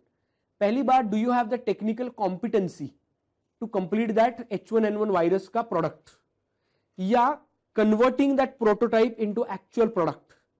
सो ये आपके पास टेक्निकल कॉम्पिटेंसी चाहिए। अगर आपके पास horse power, for example 500 horse power का इंजन चाहिए, do you have that capacity to develop that kind of engine? So technical competency वो चाहिए, वो है तो फिर भी आगे देखना है, whether you have intention to complete the intangible asset and use it, कई बार कमर्शियली वो क्या होता है, फिजिबल नहीं होता, प्रोडक्ट में से पैसा नहीं मिलने वाला। So I do not intend to complete it. किया काम है, जितना हुआ है उतना हुआ है। अभी मुझे पता है कि टेक्निकल फिजिबिलिटी है, कॉम्पिटेंसी भी है मेरे पास, but I will not be able to complete that intangible asset. क्यों? I don't want, my intention नहीं है उसमें, क्योंकि अगर कंप्लीट भी किया तो खर्चा होगा, बट उससे जो बेनिफिट मिलेगा वो कम है। तो इसलिए I do not intend to complete that. तो वो इंटेंशन होना चाहिए to complete that. Second is ability. अब ये कई बार ये भी होता है, फॉर एग्जाम्पल कॉर्पोरेट, वो मूवी में देखा था ना कि प्रोडक्ट कॉम्पिटिटर पहला लॉन्च कर देता है। अब मैंने प्रोडक्ट लॉन्च किया तो कुछ फायदा ही नहीं है उसका, ठीक है। सो ये इसकी वजह से मेरा इंटेंशन नहीं है to complete that intangible asset. Third criteria, पहले दोनों भी सेटिस्फाई हो गए, चलो, लेकिन थर्ड देखना है एबिलिटी टू यूज और सेल दैट इंटेंजिबल एसेट। क्या वेदर वो डिसीज अभी है, वो अभी इरेडिकेट हो गया है ही नहीं डिसीज, तो अभी प्रोडक्ट सेल किसे करूं? तो there is no ability to sell that. So पहले दो कंडीशंस हुआ, तीसरा नहीं हुआ। चलो मान लो तीसरा भी कंडीशन सेटिस्फाई हो गया, I am able to sell that. But चौथा देखिए, demonstrate market for the output of intangible asset और डेमोन्स्ट्रेट द यूजफुलनेस। यूज ही नहीं है उसका अभी। इतना जो कार चलेगी पहले 4 सेकेंड में 100 mile kilometre 100 miles per hour, ऐसी कार पुणे में है, कहां चलाओगे? मार्केट ही नहीं है। जैसा मार्केट कहीं पे तो चाहिए ना डेमोन्स्ट्रेट, यूजेबल नहीं है तो कुछ मतलब नहीं है। तो ये डेमोन्स्ट्रेशन चाहिए इसका, तो वो एक पार्ट आता है। एंड इसमें से लास्ट कंडीशन है which supports the first condition is availability of adequate technical, financial and other resources. Financial resource सब है मेरे पास, पैसा ही नहीं है अभी कोई मुझे। पहले चारों कंडीशंस हो गई, सब इंटेंशन है, एबिलिटी है, डेमोन्स्ट्रेशन है मार्केट का, बट पैसे नहीं है डेवलप करने के लिए आगे के। कोई बैंक फंड नहीं कर रहा है, प्रॉब्लम है। टेक्निकल स्टाफ नहीं है मेरे पास, जो साइंटिस्ट है कॉम्पिटिटर ने उठा लिया, अब मैं क्या करूं? प्रॉब्लम है। सो लास्ट कंडीशन भी सेटिस्फाई होना चाहिए, पांचवा, पहले कंडीशन को जो सपोर्ट करता है। ये पांचों कंडीशन सेटिस्फाई होते हैं तो मैं कह सकता हूं there is probability of future economic benefits. Are you with me now? Last condition is, which supports the second one, is ability to measure the reliably the expenditure attributable to development. कई बार होता है ये pharmaceutical industry में, पहले 3 साल वो generally क्या होता है, मेरे पास पहली फेज होती है रिसर्च फेज, सेकंड होती है डेवलपमेंट, बट फॉर्मूला दिया है डब्ल्यूएचओ ने फॉर्मूला दिया, कहा उसके प्रोडक्ट डेवलपमेंट करो, बट वो फॉर्मूला होता है ना, वो ब्रॉडर फॉर्मूला होता है, वो एक डेमोग्राफिक रीजन है, वो अलग है, मुझे उसे मॉडिफाई करना पड़ता है मेरे रीजन के लिए। सेकंड मॉडिफाई करना पड़ता है कौन सी एज ग्रुप पे इसका अटैक हुआ है, इन्फेंट्स है या मिडिल एज यंग पीपल है या ओल्ड एज पीपल है। तो ये रिसर्च फेज ही एक तरह का, करेक्ट। सो मुझे पता ही नहीं होता कि रिसर्च है या डेवलपमेंट है इस केस में, पहले 3 साल इसी में चले जाते हैं। अब उसमें ये 3 साल जाने के बाद मेरे एक्चुअली प्री क्लिनिकल ट्रायल्स चालू होते हैं। मैं आपको लाइफ साइकिल बता रहा हूं फार्मास्यूटिकल कंपनी की। प्री क्लिनिकल टेस्ट में क्या होता है, ये गिनी पिग्स या एनिमल्स पे टेस्टिंग होता है इसका, इसमें काफी साल लगते हैं। इसके रिजल्ट अगर पॉजिटिव है तो गवर्नमेंट को इसका वापस से एक प्रूफ देना पड़ता है हर स्टेज का। गवर्नमेंट अप्रूव करेगी कि चलो ये अभी एनिमल्स के ऊपर सक्सेसफुल टेस्ट हुआ है विदाउट एनी साइड इफेक्ट्स, तो चलो ये पहले अभी क्लिनिकल ट्रायल शुरू करते हैं। तो क्लिनिकल ट्रायल्स में पहला स्टेज होता है हेल्दी ह्यूमन बींग्स पे, बेचारे पे ट्राई किया जाता है, उसको बकरा बनाया जाता है, उसको कहा जाता है कि चलो आपके ऊपर कुछ साइड इफेक्ट्स है या नहीं, वो पहले चेक करेंगे, साइड इफेक्ट्स है तो उसको पहले हटाना है। तो हेल्दी ह्यूमन बींग पे तो वो स्मॉल चंक होता है, ये बिजनेस है बहुत बड़ा, और ऐसे बहुत सारे हेल्दी ह्यूमन बींग्स खुद के ऊपर ट्राई करते हैं, पैसे की जरूरत होती है तो वो ट्राई करके लेते हैं खुद पे। ये काफी एक्सपेंसिव भी होता है। ये ट्रायल्स होने के बाद क्लिनिकल ट्रायल्स में सेकेंड स्टेज होती है कि अफेक्टेड जो छोटा मॉब है उसके ऊपर ट्राई करना है, और ये भी सक्सेसफुल होता है। हर स्टेज के रिपोर्ट और अप्रूवल गवर्नमेंट से लेना पड़ता है, उसके बाद फिर एक मास पे अप्लाई किया जाता है, राइट। एंड उसके बाद ये क्लिनिकल ट्रायल्स खत्म होने के बाद गवर्नमेंट के पास वापस ये अप्रूवल के लिए जाता है, दैट्स द फाइनल स्टेज। इसके बाद वो अप्रूवल प्रोसेस, उस प्रोसेस के बाद आप कह सकते हो कि सभी चीजें, पहली 5 कंडीशन सेटिस्फाई होगी, अभी 5वां 6ठा सेटिस्फाई नहीं हुआ। ये होने के बाद भी गवर्नमेंट अप्रूव कब करेगा, इसके आगे कितने खर्चे हैं, if you are able to estimate that, then only you will be able to capitalize this expenditure as a development expenditure. अब आप कहोगे कि कौन सी pharmaceutical company will dare to capitalize this? तो आप बड़े बड़ी फार्मास्यूटिकल कंपनीज देखिए, Lupin pharmaceuticals, doctor Reddy's, they capitalize, they will expense out. तो कोई ऐसा फार्मास्यूटिकल प्रोडक्ट उनके इसमें कैपिटलाइज नहीं है, ठीक है। जो मैंने पहले कहा था कि स्टेज पहले आइडेंटिफाई करना है, तो research phase and development phase generally identify करना पड़ता है। अभी क्लियर नहीं है तो you will have to expense all the expenditure which are incurred in a non clear stage.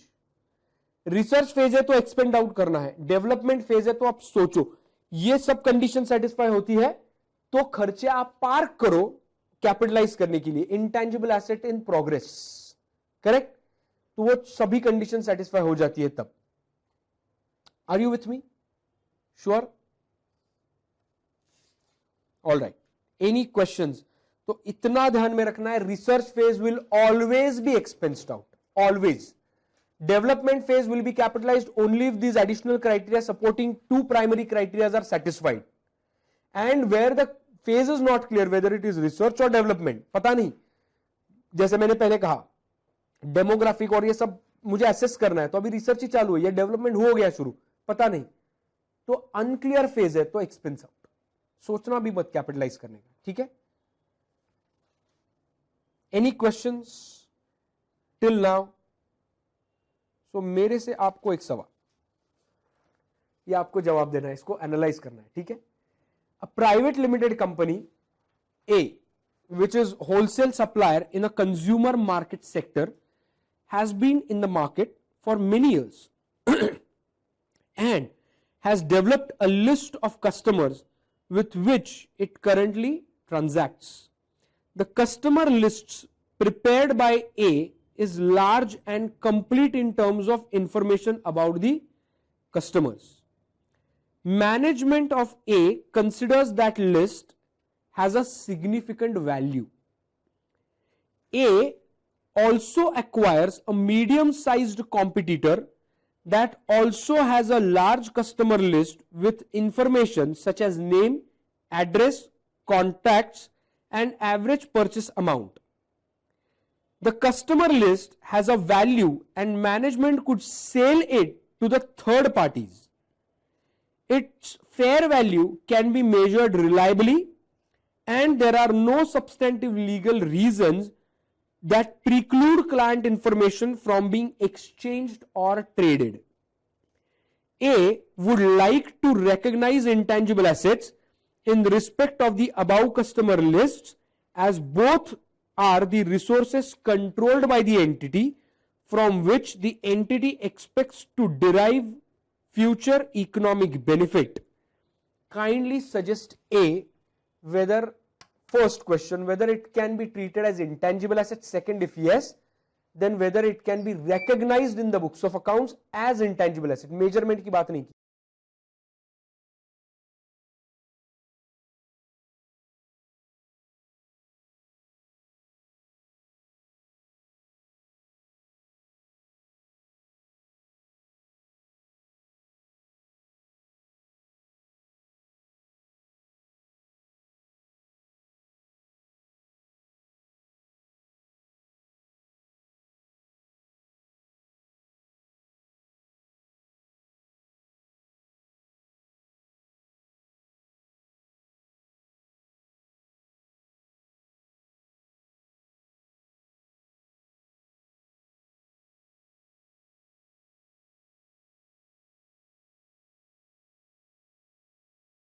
चलिए पहले तो ये आइडेंटिफाई करेंगे, इंटेंजिबल एसेट्स मेरे पास दो है, करेक्ट।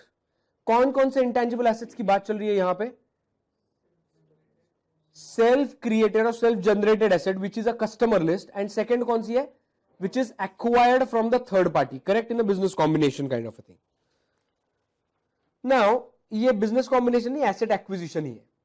तो सवाल यह है कि दोनों में से कौन सी इंटेंजिबल एसेट है? अगर दोनों है तो कौन सी रिकॉग्नाइज हो सकती है, कौन सी नहीं हो सकती, या दोनों रिकॉग्नाइज नहीं होगी, या दोनों इंटेंजिबल एसेट नहीं है। What is your take on self generated intangible asset? बताइए। पहले तो डिसाइड करेंगे weather it is intangible.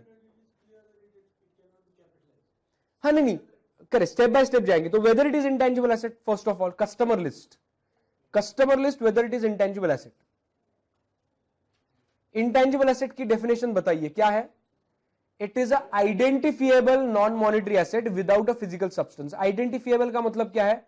Either arise out of legal और कॉन्ट्रेक्चुअल राइट और इट इज सेपरेबल। इसमें से कौन सा ऐसा पैरामीटर है जो इसको कह सकता है कि ये आइडेंटिफिएबल है? It is separable, it can be sold ना, लिखा है it can be sold to third parties. आपको क्या लगता है, आपको बैंक से फोन आता है क्रेडिट कार्ड चाहिए या नहीं चाहिए, आपको इंश्योरेंस कंपनी से फोन आता है सर आपको इंश्योरेंस चाहिए, कैसे आता है आपको फोन? ये तो कितने सारे लोग डेटाबेस जमा करते हैं, फेसबुक जैसे लोग, और आपका डेटा बेचते हैं। तो फ्यूचर इकोनॉमिक बेनिफिट्स है, correct. Cost can B reliably measured है या नहीं, बट पहला सवाल यह है कि weather it is intangible asset. Identifiable है, एसेट है which is with in my control. अब मैं सोचूंगा ना किसको बेचना है नहीं बेचना है, मैं डिसाइड करता हूं, और ये मैं डिसाइड करता हूं तो उससे फ्यूचर इकोनॉमिक बेनिफिट्स भी तो है, क्योंकि एसेट अब ये बेचूंगा तो फ्यूचर इकोनॉमिक बेनिफिट्स मिलेंगे, जाहिर सी बात है।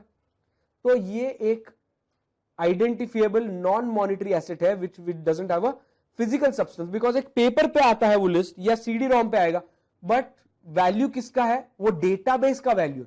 In today's day the most valuable asset is what? Data. वो डेटा तो आपके पास है जो आप सेल कर सकते हो, सो इसीलिए हम उसे क्या कहेंगे? It is a intangible asset. तो वो चाहे इंटरनली डेवलप्ड क्यों ना हो, वो चाहे एक्सटर्नली परचेस्ड क्यों ना हो, वो इंटेंजिबल एसेट है। तो रिकॉग्निशन का पहला क्राइटेरिया क्या है? Weather it is intangible asset और टेंजिबल एसेट। ये इंटेंजिबल एसेट का सवाल है, तो यस इट इज देयर। तो अब ऊपर का जो टेबल है ना, सबसे पहला रिकॉग्निशन वाला, तो वहां पे लिखा है, देखिए, before applying the recognition criteria asset should meet the definition of PP and intangible asset. तो वो अभी हमने चेक किया ना। उसके बाद के दो क्राइटेरिया हमें क्या करना है? चेक करने। देखिए अभी यही क्राइटेरिया सामने है, future economic benefits whether are probable और नॉट। दोनों केस में प्रोबेबल है, करेक्ट। सेकंड कंडीशन देखिए क्या है, सेकंड क्राइटेरिया इसमें से, whether cost can be measured reliably. First case में is it can you measure it reliably? No, because it is internally generated. कितने रिसोर्सेस लिस्ट डेवलपमेंट के लिए लगे, कितने बिजनेस डेवलपमेंट के लिए, you can not bifurcate. Advertisement में बहुत बार ये आता है, एडवर्टीजमेंट एक्सपेंडिचर की वजह से ब्रांड हुआ या क्वालिटी की वजह से ब्रांड हुआ, कैन यू बाइफरगेट? नो। सो ये नहीं कह सकते कि इतनी बार एडवर्टीजमेंट दिखाई इसीलिए ये ब्रांड की वैल्यू है, we can not say that. इसीलिए advertisement expenditure can never be capitalize. Similarly ये इंटरनली डेवलप लिस्ट जब कर रहा था मैं, तो नॉर्मल बिजनेस भी तो कर रहा था, तो इस दौरान वो लिस्ट ऑटोमेटिकली डेवलप हुई। तो ये ट्रेनिंग जो मैं प्रोफेशन है, अब ये लिस्ट जो डेवलप होती है, it is during the course of business, और I can acquire it from third party entire list. So ये दो अलग अलग, तो इंटरनली जो जनरेट होती है उसकी कॉस्ट नहीं है कुछ, so cost can not be measured reliably. इसीलिए इंटरनली डेवलप्ड एसेट का, as you rightly said, that we cannot capitalize this asset in the books, we cannot recognize, इसी का मतलब है we cannot capitalize, ठीक है। बट एक्सटर्नली जो मैंने परचेस किया, आई नो कितना पैसा दिया है उसको, लिखा है वहां पे कि I can measure the fair value reliably.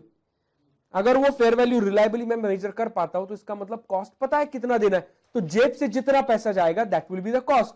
सो तीनों कंडीशंस यहां पे सेटिस्फाई हो गई। Acquired customer list can be recognized as a intangible asset, internally developed customer list cannot be recognized as a intangible asset. Can I take a market value, say for the same customer list?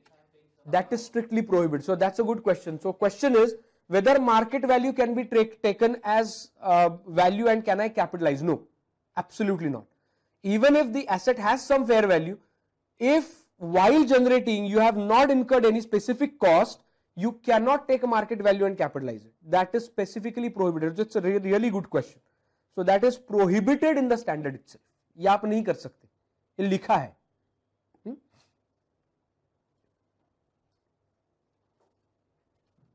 So answer बिल्कुल simple है, मैं यहां लिखता हूं, internally generated asset, internally generated intangible asset, that is customer list, cannot be recognized. And second, externally acquired